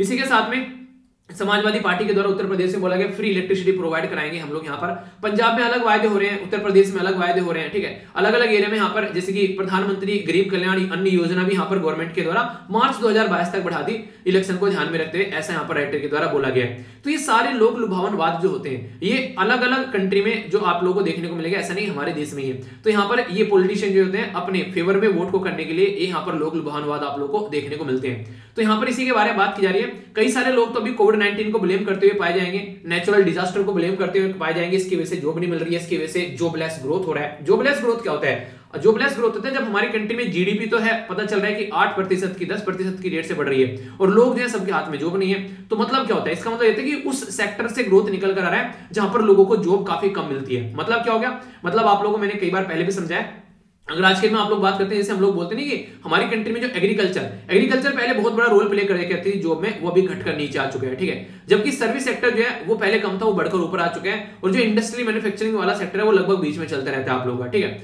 तो कहने का मतलब ये है कि 60 से 70% जो लोग हैं वो आप लोगों को यहाँ पर सर्विस सेक्टर में आज के डेट में मतलब जीडीपी में रोल प्ले करते हुए नजर आएंगे। जबकि जॉब के बारे में बात करें तो बहुत कम सेक्शन है सोसाइटी का, मतलब पढ़ा लिखा सेक्शन जो सोसाइटी का है वो जीडीपी में ज्यादा रोल प्ले कर रहा है, जबकि यहाँ पर जॉब जो है वो काफी कम मिल रही है। क्यों? क्योंकि पढ़ा लिखा सेक्शन ही कम है, आप लोग ऐसे समझ सकते हैं। तो ये बातें हैं। जबकि एग्रीकल्चर में जनता बहुत ज्यादा है, पर लेकिन एग्रीकल्चर का जीडीपी में लगभग 14% के करीब, 12-13-14 के करीब आप लोगों को देखने को मिलेगा, और ये रुक चुका है, कई सालों से स्टैग्नेट हो चुका है, तो ये बढ़ ही नहीं रहा है। और जनता कितनी है? 50% है, यानी कि 50% जनता जो है वो ओनली 14% ग्रोथ दे रही है, और यहाँ पर लगभग इतनी ही जनता जो है आप लोगों को 60% ग्रोथ दे रही है। तो इससे आप लोग अंदाजा लगा सकते हैं तो जॉबलेस ग्रोथ होगा कि नहीं होगा।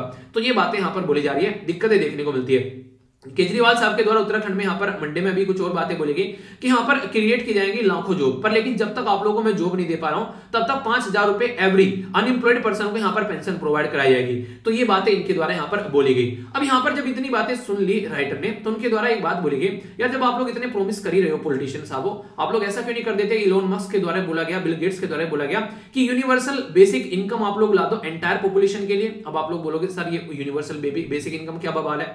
देखिए यूनिवर्सल बेसिक इनकम का ये फंडा रहता है, किसी इंसान अगर कोई कंट्री का सिटीजन है, अपने सिटीजन का ध्यान रखने के लिए उनको एक बेसिक इतनी इनकम दे दो ताकि वो भूखे ना मरे, यानी कि भूख से उनकी जान न जाए, जिंदगी उनकी चलती रहे, कम से कम अगर उनके पास में जॉब ना हो, उनके घर का चूल्हा न रुके। ये होता है यूनिवर्सल बेसिक इनकम। इसके कई सारे फायदे, कई सारे नुकसान बोलते हैं लोग। फायदे और नुकसान क्या हो जाते हैं? जैसे कि बात करें अगर यहाँ पर की प्रोज क्या है, फायदे क्या है, कि यहाँ पर सिंपल है और इफिशिएंट है, एक तरीके से आप लोग इसको अच्छे से लेकर चल सकते हैं। ये अवॉइड करेगी पॉवर्टी ट्रैप में, जो लोग फंस जाते हैं ना, घर में किसी की डेथ हो गई कमाने वाले की, तो लोग सड़कों पर भीख मांगने लगे, तो वो एक तरीके से यहाँ पर चीजें कम होती है। टेस्टेड बेनिफिट आप लोगों को देखने को मिलेगा यहाँ पर, यानी कि बहुत ज्यादा फायदा होता है। इनइक्वालिटी को रिड्यूस करेगी। कई सारे लोग जो होते हैं इनइक्वालिटी की मतलब गरीबी की वजह से और ज्यादा गरीब होते चले जाते हैं। होमलेस लोग जिनके पास में घर नहीं है, उनको दिक्कतें देखने को मिलती है, तो उनकी भी जिंदगी चल पाएगी। एनकरेज करेगा यहाँ पर अगर ओल्ड एज जो केयर है उसको कहीं ना कहीं एक तरीके से, खासकर बुढ़ापे में लोगों को ये लगने लगता है कि अब हमारे माँ बाप जो हैं वो हमारे काम के नहीं रहे, तो उनको घर से निकाल दो। ऐसे बहुत सारे केसेस देखने को मिलते हैं, घटिया प्रवृत्ति के लोग आप लोगों को सोसाइटी में देखने को मिल जाएंगे।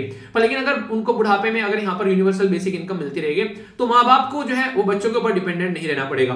तो ये चीजें यहाँ पर बोली गई है। एनकरेज किया जा सकता है इंडिविजुअल को, खासकर अगर बात करें अपना खुद का रिस्क लेने के लिए, मतलब नहीं कि हाँ पता चला है, देखिए आज के लिए मान लीजिए मेरी इनकम जो है वो मान लीजिए 15,000 रुपए है, 15,000 रुपए में मेरा पूरा घर चल रहा है, ठीक है। अब पता चला अब ये जो इनकम है यहाँ पर ये इनकम खत्म हो गई, अब यहाँ पर इनकम खत्म हो गई किसी तरीके से, मेरी जॉब चली गई। अब पता चला घर में कोई कमाने वाला ही नहीं है, तो मेरा घर कैसे चलेगा? आप लोग ये समझिए। अब कंडीशन यहाँ पर ये बन जाएगी, अगर कोई घर में और भी कमाने वाला है या फिर घर में कोई ऐसी गवर्नमेंट 5,000 रुपए पर मंथ के हिसाब से कोई यूनिवर्सल बेसिक इनकम दे रही है, तो इससे फायदा क्या होगा? इससे फायदा होगा कि 15,000 रुपए भी एक बार को चले जाए ना, तो चिंता नहीं रहेगी, रहेगा कि यार घर तो चलता रहेगा, पहली बात। दूसरी बात ये रहेगा, अगर मान लीजिए पता चला कि 15,000 रुपए हम मतलब मिल रहे हैं और घर को अलग से 5,000 रुपए मिल जा रहे हैं घर चलाने के लिए, तो इन 15,000 रुपए के ऊपर मैं रिस्क भी ले पाऊंगा। रिस्क मतलब पता चला मुझे कहीं इन्वेस्टमेंट करना है, पता चला यहाँ पर बच्चों को किसी अच्छे एजुकेशन इंस्टीट्यूशन में उनको पढ़ाई करवानी है, अच्छी जगह से डिग्री दिलानी है उनको, ठीक है। हेल्थ के ऊपर कोई खर्चा करना है, घर में कोई इंस्ट्रूमेंट लेकर आना है, पता चला मोबाइल लेकर आने ताकि एजुकेशन को बढ़ाया जा सके। तो ये सारे काम कर सकता है वो इंसान जिसका अगर यूनिवर्सल बेसिक इनकम मिलेगी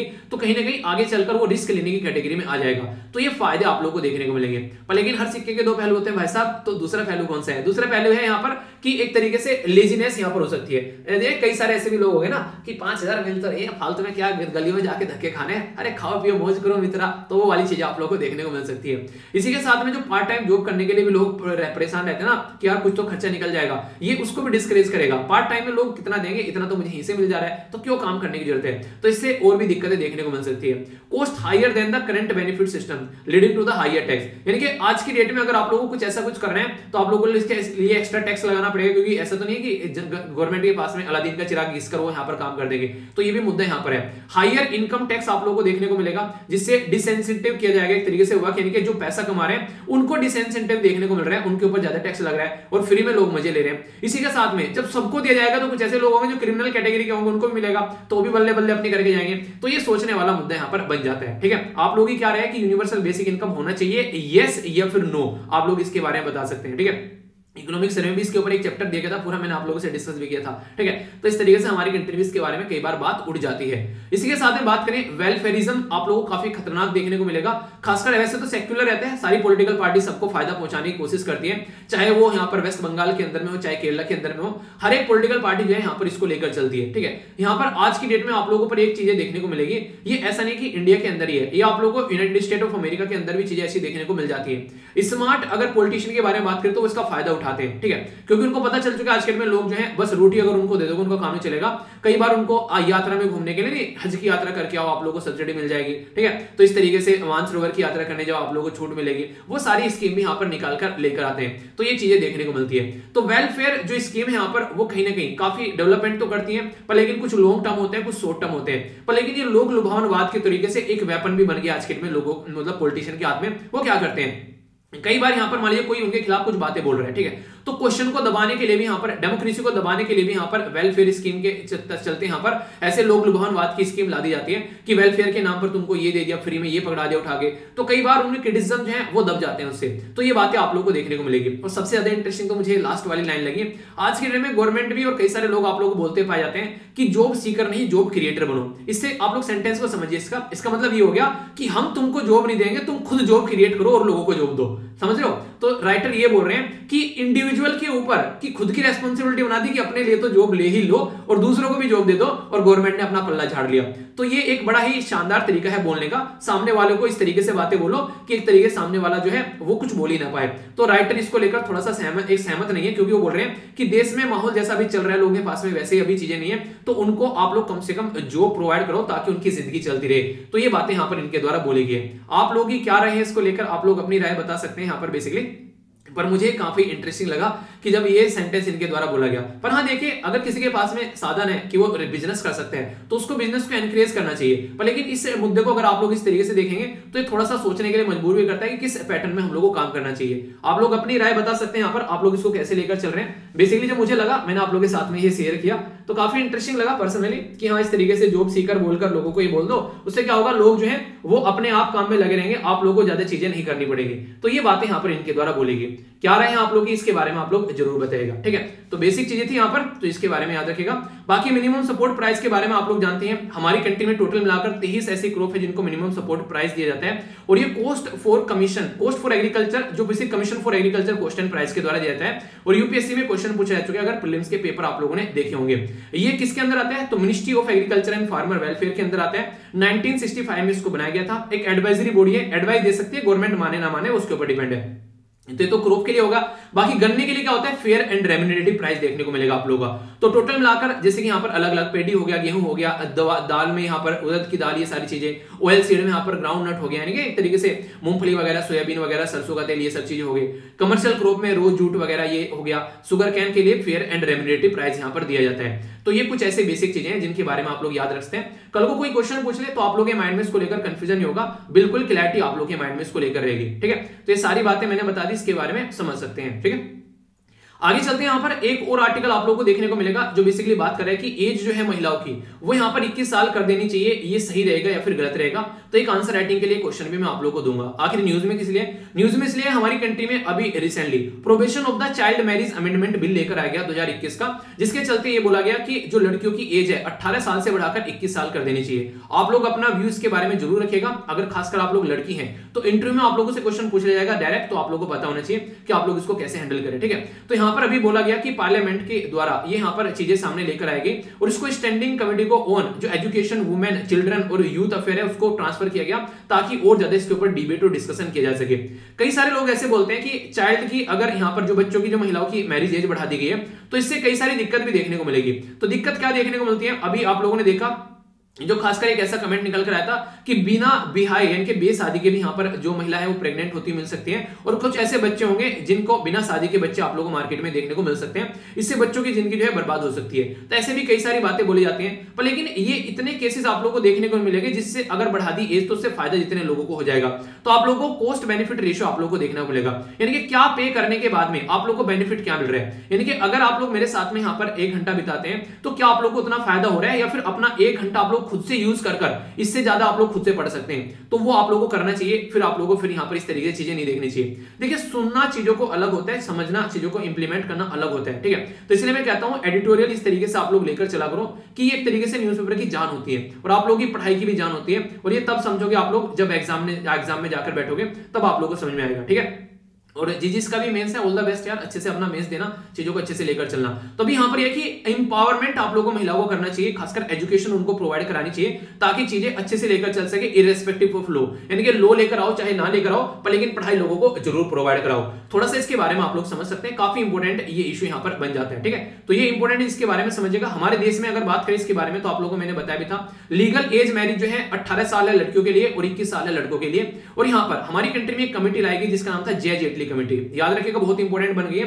ये यहां पर बेसिकली कमेटी थी जिसने यहां पर बोला कि हाँ इसको एज को बढ़ा देना चाहिए, और खुद से नहीं बोला। हमारी कंट्री में अगर बात करें नेशनल हेल्थ फैमिली वेलफेयर के बारे में बात करें, इन सब चीजों के बारे में कई सारे डेटा प्रस्तुत किए गए, महिलाओं के लिए क्या क्या चीजें एज कैसे आप लोग रख सकते हैं, तब जाकर अप्रिशिएट किया गया, तो तब जाकर यहां पर इसको अनाउंस किया गया। लीगल एज के बारे में अगर हिस्ट्री उठाकर देखोगे तो पहले अगर बात करें यहां पर अंग्रेजों के जमाने के टाइम पर 1807 में भारतीय दंड संहिता इंडियन पिनल कोड के तहत यहां पर सेक्सुअली अगर किसी के साथ में इंटरकोर्स किया जाता है 10 साल से नीचे का तो उसको गलत माना जाता था। फिर आगे चलकर एज कंसेंट बिल आया यहां पर 1927 में, तो यहां पर मैरिज एज जो थी वो इनवैलिड कर दी अगर 12 साल से नीचे के एज के साथ में कोई शादी करता है, क्योंकि हमारी कंट्री में बहुत ज्यादा बच्चों के विवाह करते थे।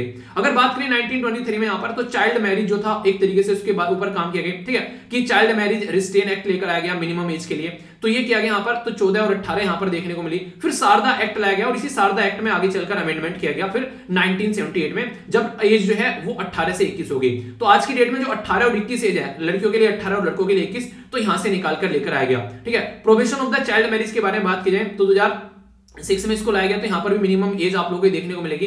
यूनिसेफ के अंदर बोला था कि इंडिया के अंदर 27 के करीब जो महिलाएं तो उनकी चाइल्ड मैरिज आप लोगों को होती नजर आएगी, तो इसके बारे में बात की जाती है। पर अगर बात करें तो इसके ऊपर काम करना चाहिए, क्योंकि आज की डेट में जब प्रेगनेंसी होती है और एक छोटी बच्ची रहती है और यहाँ पर उस खुद की बॉडी ऐसी नहीं है कि वो प्रेग्नेंट होकर बच्चे को जन्म दे सके, तो लोगों की जान भी जाती हुई काफी ज्यादा नजर आती है, और ये भी केस अभी काफी ज्यादा बढ़ चुके हैं, तो इसके ऊपर काम करना चाहिए। तो बेसिक ऐसा बैलेंस आप लोग बनाकर रख सकते हैं कि आज के डेट में देखिए हमारी कंट्री में कई सारे कानून है, जैसे अगर बात करें इस्लाम के अंदर बात करेंगे, जैसे लॉज के अंदर तो पुबर्टी बोला जाता है जो कि 14 से 15 साल के बीच में आ जाती है, तो उसके बाद में आप लोग शादी कर सकते हैं। इसी तरीके से अलग अलग कानून है, तो उनको कैसे लेकर चलना है, बहुत जगह चेंज लाना पड़ेगा। कई सारे लोग ये भी बोल रहे हैं कि वोट डालने की एज तो आप लोगों ने यहाँ पर 18 कर रखी है और खुद की शादी करने के लिए इंसान को 21 साल तक वेट करना पड़ेगा, या फिर वोट डालने के भी 21 कर दो फिर, तो ऐसे कई सारी कंट्रोवर्शियल रीजन आप लोगों को देखने को मिलेंगे। तो बहुत सारी कंट्रोवर्सीज है इस पर्टिकुलर टॉपिक को लेकर जो कि आप लोग समझ सकते हैं, ठीक है। तो मैंने आप लोगों को इसलिए इसके बारे में बताया ताकि कोई भी कंफ्यूजन आप लोगों के माइंड में इसको लेकर देखने को न मिले। तो सारे एडिटोरियल जो है एक एक कर मैंने आप लोगों को डिस्कस कर दिए, जिससे कि आप लोगों के माइंड में अब इसको लेकर कोई भी डाउट नहीं होना चाहिए। सारे एडिटोरियल मैंने आप लोगों को बता दिए, ठीक है। बाकी आंसर राइटिंग में आप लोगों को दूंगा ही, उस आंसर राइटिंग को आप लोग जरूर अटेम्प्ट किया कीजिए, कोई भी कंफ्यूजन आप लोगों के माइंड में उसको लेकर नहीं होना चाहिए। न्यूज एनालिसिस के बारे में बात करते हैं। यहाँ पर अगर बात करें सबसे पहले तो यही है 8 लाख का जो इकोनॉमिकली वीकर सेक्शन के लिए कैप लगाई जानी चाहिए। कई बार डिस्कस कर चुका हूं, एक आध दिन में एडिटोरियल आएगा, फिर से अच्छे से रिवीजन करा दूंगा। ये वही बात बातें हैं जिसमें सुप्रीम कोर्ट ने पूछा कि 8 लाख क्या सही है, सुप्रीम कोर्ट में केस गया तो उसी के चलते अभी सुप्रीम कोर्ट ने प्रूव की कि रीजनिंग जो दे रखी है यहाँ पर इनकम लिमिटेशन के लिए क्या वो सही है क्या वो गलत है, तो उसी के ऊपर यहाँ पर ये आर्टिकल देखने को मिलेगा। डे बाय डे की बोल बच्चनगिरी होती है, स्किप कर सकते हैं आप लोग ऐसे आर्टिकल को, क्योंकि जब भी एडिटोरियल पर आता है डिटेल में वहां पर कई सारे व्यूज भी रहते हैं राइटर के, उसमें कई सारी फैक्चुअल इंफॉर्मेशन भी रहती है, तो प्रीलिम्स मेंस इंटरव्यू के हिसाब से सारी चीजें हो जाती हैं। प्राइम मिनिस्टर मोदी साहब की जो सिक्योरिटी में भी लैप्स देखने को मिला, तो उसके चलते काफी बड़ा कंसर्न आया, प्रेसिडेंट के द्वारा भी इसके ऊपर कमेंट किया गया, और रियलिटी में ये कंसर्न का रीजन था कि एक तरीके से कल को कोई दिक्कत हो जाती तो क्या देखने को मिल सकता था। तो गवर्नमेंट पैनल इसको प्रूव करेगा सिक्योरिटी लैप्स जो अभी यहाँ पर देखने को मिले, तो एक काफी बड़ा इशू ये देश के अंदर भी नजर आया। इसी के साथ में बात करें यहाँ पर जो पर्टिकुलर पर्सन था, आप लोगों ने देखा होगा एक पर्सन क्या बच्चा है यार ये जो ऐसी हरकतें कर रहा था। अभी आप लोगों ने देखा यहाँ पर जो ऐप निकल कर आई बुल्ली बाई ऐप टाइप में सारी चीजें, जिसमें महिलाओं को खासकर लड़कियों को एक तरीके से ऑनलाइन बेचा जा रहा था, तो उसके बारे में यहाँ पर बात की जा रही है। तो ये समझने वाला मुद्दा, इसके ऊपर फोकस किया जा सकता है। अभी रामकृष्ण मिशन हंस आप लोगों ने पढ़ा होगा इनके बारे में, बेसिकली इनकी जो बेसिकली इससे रिलेटेड जो यहाँ पर ये एनजीओ है इसके ऊपर भी यहाँ पर भी प्रतिबंध लगा दिए गए। तो ये काफी बड़ी बात आप लोग बोल सकते हैं। यहाँ पर कहने का मतलब यहाँ पर ये कि हम लोग को इन चीजों को समझना पड़ेगा। जो एफसीआर है, फॉरेन कंट्रीब्यूशन रेगुलेशन एक्ट के बारे में जब आप लोग बात करते हैं तो ये कहीं ना कहीं हम लोग को बताता है कि कैसे क्या क्या चीजें यहाँ पर देखने को मिल रही है। तो ये एफसीआर जो है अभी यहाँ पर कहीं ना कहीं यहाँ पर इसके ऊपर आपकी गाज गिर गई है रामकृष्ण मिशन हंस के बारे में, तो उसकी वजह से यहाँ पर ये चीजें अभी देखने को मिल रही है। कई सारे ऐसे इश्यूज यार आप लोग को देखने को मिलते हैं। अभी कई सारी ऐसी एनजीओ यहाँ पर निकल कर आई जिसके चलते यहाँ पर ये ऐसे डिसीजन लिए गए। ठीक है, तो समझ सकते हैं आप लोग ये सारी चीजें क्या होती हैं जिनको आप लोग अच्छे से अंडरस्टैंड कर सकते हैं, और ये इशू यहाँ पर बने ही रहते हैं कहीं ना कहीं, ऐसा बोल सकते हैं आप लोग। ठीक है, रामकृष्ण मिशन हंस के बारे में आप लोग थोड़ा सा जाकर पढ़िएगा और नीचे कमेंट बॉक्स में बताइएगा।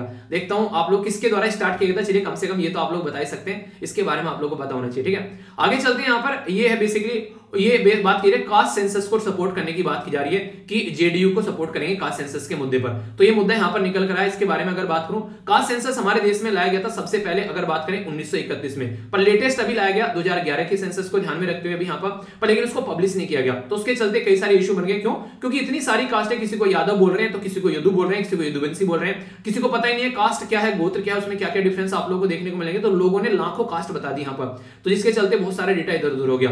तो 2011 का कास्ट सेंसस यहाँ पर कलेक्ट तो किया गया पर प्रस्तुत नहीं किया गया। तो इसके लिए यहाँ पर जो इवन जो वाइस चेयरमैन थे नीति आयोग के, उसके द्वारा भी यहाँ पर बोला पब्लिश करने की जब बात है यहाँ पर कि अभी चीजें कुछ हैं, चीजें सही नहीं है, तो उसके चलते रोक दिया गया। ठीक है, आगे बात करें। यहाँ पर ये बात की जा रही है कजाकिस्तान के बारे में। कजाकिस्तान के काफी सारी कंडीशन यहाँ पर खराब देखने को मिल रही है कजाकिस्तान के अंदर। देखना चाहते तो आप लोगों के सामने यहाँ पर कजाकिस्तान अभी देखने को मिलेगा, जिसको एग्जैक्ट आप लोग समझ सकते हैं। तो यहाँ पर एग्जैक्ट लोकेशन हो गई। तो काफी सारे जो यहाँ पर प्राइस आप लोगों को बढ़ते हुए नजर आ रहे हैं, उसकी वजह से लोगों ने प्रोटेस्ट करना स्टार्ट कर दिया और दिक्कतें हो गई। तो रसिया लीड जो ट्रूप्स हैं यहाँ पर उनको डिप्लॉय किया गया, तो इसके चलते यहाँ पर ये बातें निकल कर आ रही है। तो यहाँ पर एलपीजी के प्राइस बढ़ गए, स्टेट के अंदर इमरजेंसी लगा दी, वो सारी इश्यूज देखने को मिल रहे हैं, जिसकी वजह से लोग यहाँ फिर सड़कों पर आए जाते हैं। तो ये सारे इशू यहाँ पर सामने निकल कर आए। ठीक है, तो ये भी मैं आप लोगों को यहाँ पर टेलीग्राम पर प्रोवाइड करा दूंगा, इसको जाकर आप लोग देख लेना, छोटा सा इशू समझ में आना चाहिए। ठीक है, रीनेम किया गया जो अरुणाचल प्रदेश के अंदर हमारे एरिया को, तो वो काफी ज्यादा एक तरीके से गलत काम किया चाइना के द्वारा। तो ये बात यहाँ पर अभी इनके द्वारा बोली गई, एक्सटर्नल अफेयर के जो ज्वाइंट सेक्रेटरी है। ठीक है, तो ये बातें यहाँ पर बोली गई। ड्रोन के बारे में बात की जा रही है कि जो यूज है ड्रोन का मोर इफेक्टिव होना चाहिए, सिविल एविएशन मिनिस्ट्री के द्वारा ये बातें बोली गई है। ड्रोन का यूज देखिए कई सारे लोग बोले डिफेंस के लिए, कोई बोल रहे हैं यहाँ पर बेसिकली होम अफेयर के लिए भी, यहाँ पर एक तरीके वीआईपी की सिक्योरिटी के लिए, हेल्थ के लिए बोले जाते हैं। यहाँ पर एग्रीकल्चर में मैंने आप लोगों को बताया था ड्रोन का क्या यूज है। ठीक है, और भी कई सारी चीजें आप लोगों को देखने को मिलेगी, तो इसके ऊपर हम लोगों को काम करना चाहिए। और इवन जैसे आप लोग जाकर सर्च करोगे ना, जैसे मैंने एसएलवी पीडीएफ बोला है, तो यहाँ पर अगर आप लोग DRONE तो ड्रोन जाकर आप लोग यहाँ पर सर्च करोगे तो आप लोग यहाँ पर देखने को मिल जाएगा कि ड्रोन के बारे में मैंने इन्फॉर्मेशन दे रखी है। तो आप लोग इस तरीके की चीजें जाकर सर्च भी कर सकते हैं। तो ये मैंने इन्फॉर्मेशन प्रोवाइड करा रखी है यहाँ पर सारी ड्रोन के बारे में, तो इनको पढ़ लेना एक बार थोड़ा सा, कितनी कैटेगरी में होते हैं, क्या क्या है, किस किस को बोला जाता है। पढ़ाया था मैंने पहले भी आप लोगों को, थोड़ा सा टाइम कम है इसलिए यहाँ पर इसको थोड़ा सा मैं भी देख रहा हूँ, क्योंकि वीडियो फिर बहुत ज्यादा लंबी हो जाती है। ठीक है, तो यहाँ पर कई सारे बच्चे उसके बारे में फिर बोलते हैं। ठीक है, इसी के साथ में इमरान खान जो है वो चाइना की विजिट करने वाले हैं। इन्वेस्टमेंट के बारे में बात करेंगे, जो चाइना पाकिस्तान इकोनॉमिक कॉरिडोर को लेकर अभी बहुत सारे इश्यूज चल रहे हैं यहाँ पर। ये फिर आर्टिकल आएगा इसके ऊपर एडिटोरियल में, तो कई सारे ऐसे इश्यू कंटिन्यूअसली आप लोग को देखने को मिलेंगे। अभी नॉर्थ कोरिया के द्वारा यहाँ पर ये हाइपरसोनिक मिसाइल जो है ये टेस्ट फायर की गई है, तो उसके बारे में यहाँ पर बात की जा रही है। तो आप लोग इसके बारे में याद रख सकते हैं, जब यहाँ पर हाइपरसोनिक बोलते हैं तो उसकी जो स्पीड होती है वो 5 मैक से भी ऊपर आप लोग को देखने को मिलेगी। तो हाइपरसोनिक, सुपरसोनिक, ट्रांससोनिक, ये सारी चीजें आप लोग के सामने निकल कर आती हैं। तो ये मैक स्पीड जानी जाती है। तो मैक नंबर क्या होता है, जब ऑब्जेक्ट की स्पीड जो है उसको डिवाइड करते हैं स्पीड ऑफ साउंड से, तो यहाँ पर ये नंबर निकल के आता है। तो ये एक तरीके से इनके बीच में डिफरेंस आप लोग को याद रखना है। तो सबसोनिक का मतलब होता है 1 मैक से नीचे, ट्रांससोनिक का मतलब होता है 1 मैक, सुपरसोनिक का मतलब होता है 1 मैक से ऊपर, और यहाँ पर हाइपरसोनिक का मतलब होता है 5 मैक से ऊपर। हाइपरसोनिक इतनी खतरनाक हो जाती है यहाँ पर, ये इसको बेसिकली रडार भी आइडेंटिफाई नहीं कर पाती है, तो उसकी वजह से दिक्कतें देखने को मिल जाती है। ठीक है, बाकी यार ये इतना घिसा पिटा टॉपिक हो चुका है, ट्रंक माले डेली आ रहा है कि इंडिया ने डील साइन कर लिया श्रीलंका के साथ में, और यहाँ पर ये आप लोगों को ये देखने को मिलेंगे ऑयल के टैंकर, इनको रिनोवेट करने की बात की जा रही है। कुछ नहीं करना है, एक पॉइंट होगा आंसर राइटिंग में लिखने के लिए आप लोगों के लिए, इससे फालतू कुछ नहीं है, इसके ऊपर ज्यादा टाइम वेस्ट नहीं करना है। दूसरी बात यहाँ पर आप लोग को ये पूछा जा सकता है किसके साथ में डील की गई है हमारी कंट्री में, तो इंडिया ने श्रीलंका के साथ में की है, और ये एक नेचुरल हार्बर आप लोग को देखने को मिलेगा। नेचुरल हार्बर कैसा रहता है, जैसे मान लीजिए यहाँ से एक तो होता है आप लोग, जैसे मान लीजिए यहाँ पर ना एक कोस्टल एरिया है, तो यहाँ पर मान लीजिए कोस्टल एरिया पानी कैसा रहेगा, पहले यहाँ पर कम गहरा होगा, फिर कम गहरा, फिर कम गहरा, फिर माने पहले यहाँ पर बहुत गहरा होगा, फिर कम गहरा, फिर कम गहरा, तो यहाँ पर जहाज आने में दिक्कत रहती है। पर सोचिए यहाँ से तुरंत पैर रखे और नीचे 20 फीट पहुंच जाए सीधा, तो पानी बहुत गहरा हो गया तुरंत यहाँ पर, तो इंसान को आने में दिक्कत नहीं होगी, कोई जहाज लेकर आएगा तो आसानी से किनारे पर लगाया जा सकता है। तो ये नेचुरल हार्बर है, अंग्रेजों के द्वारा यूज किया गया, तो इसके चलते यहाँ पर इसके बारे में बात की जाती है, तो इसको हम लोग भी यूज कर सकते हैं आने वाले टाइम में। तो इसके साथ में डील साइन की गई है, तो एक पॉइंट है, इसके ऊपर टाइम वेस्ट मत करना, पता चला इसके ऊपर आप लोग गाथराई गुथरे हैं बैठकर कि ये क्या हो गया वो क्या हो गया। लोकेशन याद रखना, श्रीलंका में अंग्रेजों के द्वारा बनाया गया था वर्ल्ड वॉर के टाइम पर, अब इंडिया जो इसको रिनोवेट करने की काम कर रहा है, तो ये इतना पॉइंट है, इससे इंडिया और श्रीलंका के रिलेशन बढ़ते हुए नजर आए। ठीक है, आगे चलते हैं। बैंक की जो एसेट्स क्वालिटी है वो यहाँ पर अभी रिस्क में है, क्योंकि आप लोगों को पता है एनपीए पढ़ रहे हैं, तो यहाँ पर ये ऐसी बातें बोली जा रही है। ठीक है, तो इसके बारे में आप लोग हल्का सा आइडिया रख सकते हैं, क्योंकि आने वाले टाइम में भी थर्ड वेव के बाद में सुनते ही लोगों के होश जो है थोड़े गदलाने लगते हैं, तो उसके चलते यहाँ पर ये आर्टिकल है। आगे बात करते हैं, मिनिस्ट्री के द्वारा बात की जा रही है इंपोर्ट ड्यूटी को हटाने के लिए, ministry for removal of import duty, यानी कि जो सामान खरीद कर लाया जाता है उसके ऊपर जो ड्यूटी लगाई जाती है, तो कपास के ऊपर अगर हटा देंगे तो हमारी कंट्री में सस्ता कपड़ा आएगा, तो उसके चलते यहाँ पर हम लोग अच्छे से चीजों को बना पाएंगे और एक्सपोर्ट भी कर पाएंगे। ये बातें यहाँ पर बोली गई। ठीक है, और ये है आप लोगों के सामने यहाँ पर आज का सुडोकू जो कि आप लोग को अटेम्प्ट करना है, तो इसके बारे में आप लोग कोई भी कंफ्यूजन नहीं होना चाहिए। तो डिटेल में इसके बारे में आप लोग को बेसिकली प्रोवाइड करा दूंगा टेलीग्राम पर भी, जाकर इसको आप लोग देख लेना। ओके,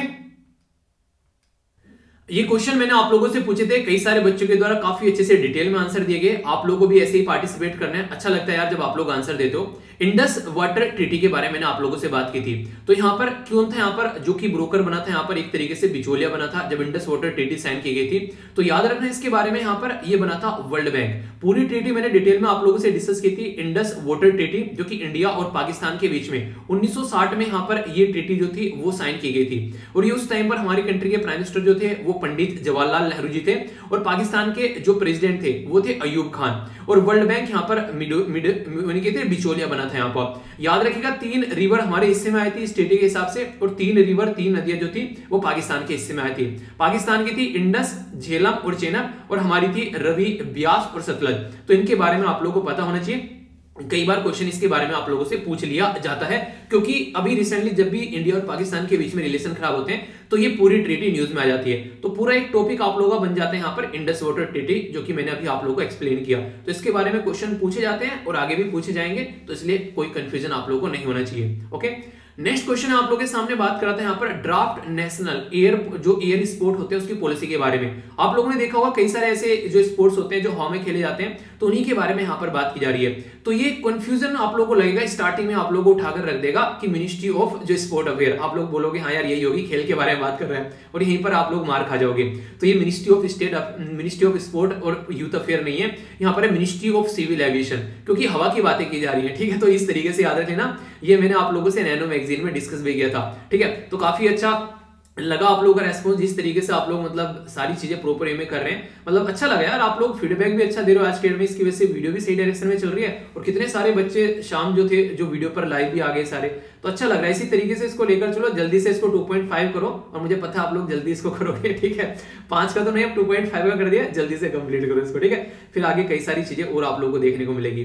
तो मिनिस्ट्री ऑफ सिविल एविएशन के अंदर में यहाँ पर आप लोगों को ये देखने को मिलेगा, और जो मेन इंटरनेशनल बॉडी है उसका हेडक्वार्टर स्विट्जरलैंड में है। तो पूरा टॉपिक मैंने आप लोगों से डिस्कस किया था काफी अच्छे से। ओके, आगे बढ़ते हैं। ये भी एक काफी प्यारा क्वेश्चन था जल जीवन मिशन के बारे में, और कई बार वैसे पहले भी डिस्कस कर चुके हैं, पर लेकिन इंपॉर्टेंट बात क्या है यहाँ पर, हमारी कंट्री में पूरे देश के अंदर में खासकर गांव के एरिया में 2024 तक हम लोग हर घर जल की बात कर रहे हैं। तो ये काफी इंपॉर्टेंट बात है, जिसके लिए कई सारी मुहिम भी हमारे देश में चलाई गई है, और अभी भी रिसेंटली यहाँ पर ये न्यूज में था इसी की वजह से, क्योंकि इसको आगे लेकर चलने की बात की जा रही है और अच्छे लेवल पर। ठीक है, तो फंक्शनल जो टोटी वाटर मतलब एक तरीके से जो टैप वाटर होता है। ठीक है, एक बच्चा कह रहा है सर टोटी बोलते हैं बड़े अच्छे लगते हो, टोटी यार गांव में बोलते हैं, लोकल भाषा में टोटी बोल देते हैं, तो उसी तरीके से मुंह से निकल जाती है चीजें, तो वो चलती रहती है। ठीक है, तो जल शक्ति मिनिस्ट्री के अंडर में आप लोगों को चीज देखने को मिलेगी।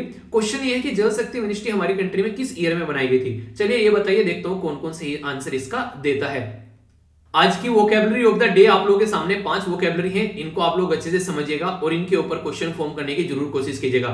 सबसे पहले बात की जा रही है कर्ब के बारे में, किसी चीज को रोकना, नियंत्रित करना आप लोग बेसिकली बोल सकते हैं, ठीक है। दूसरा यहाँ पर एफिलिएंट्स, एक तरीके से धनी पर्सन नहीं होते जो सोसाइटी में इंपैक्ट डालते हैं एक तरीके से, जिनका थोड़ा दबदबा रहता है, ठीक है, तो उसके चलते आप लोग बोल सकते हैं एक तरीके से अमीर आदमी बोल सकते हैं, धनवान आदमी बोल सकते हैं, तो ये इसके ऊपर सेंटेंस फॉर्म करना। तीसरा यहाँ पर डिप्लॉयमेंट, डिप्लॉयमेंट मतलब तैनाती, किसी भी चीज में चीजों को लोगों को तैनात कर देना, मूवमेंट ऑफ द ट्रूप्स आप लोग बोल सकते हैं, तो मिलिट्री का डिप्लॉयमेंट कर देना बॉर्डर वाले एरिया में, खासकर एलएसी या फिर एलओसी वाले एरिया में हम लोग कर देते हैं, तो ये डिप्लॉयमेंट कहलाता है। आर्बिट्रेरी, मनमाने ढंग से काम करना, ठीक है, रैंडम चॉइस, कुछ भी कर लिया, आर्बिट्रेरीनेस में कह देते हैं कई बार कि यार ये इंसान ना उल्टी सीधी हरकतें करता रहता है, कुछ भी किसी टाइम कर देता है और मनमानी करता रहता है, तो ये आर्बिट्रेरी की कैटेगरी में आता है। डिसेंट मतलब मतभेद, इंसान जो है एक तरीके से किसी के साथ में उसकी चॉइस मैच नहीं कर रही है, ठीक है, अपनी अपना ओपिनियन रहता है हर एक इंसान का कि हाँ ये चीजें, तो एक तरीके से इसको डिसेंट बोलते हैं, एक तरीके से अपोजिशन दिखाना एक तरीके से, ठीक है, कि कॉमनली आप लोग नॉर्मली बोल देते हैं यहाँ पर कि हाँ मतभेद है पर्टिकुलर पर्सन के लिए।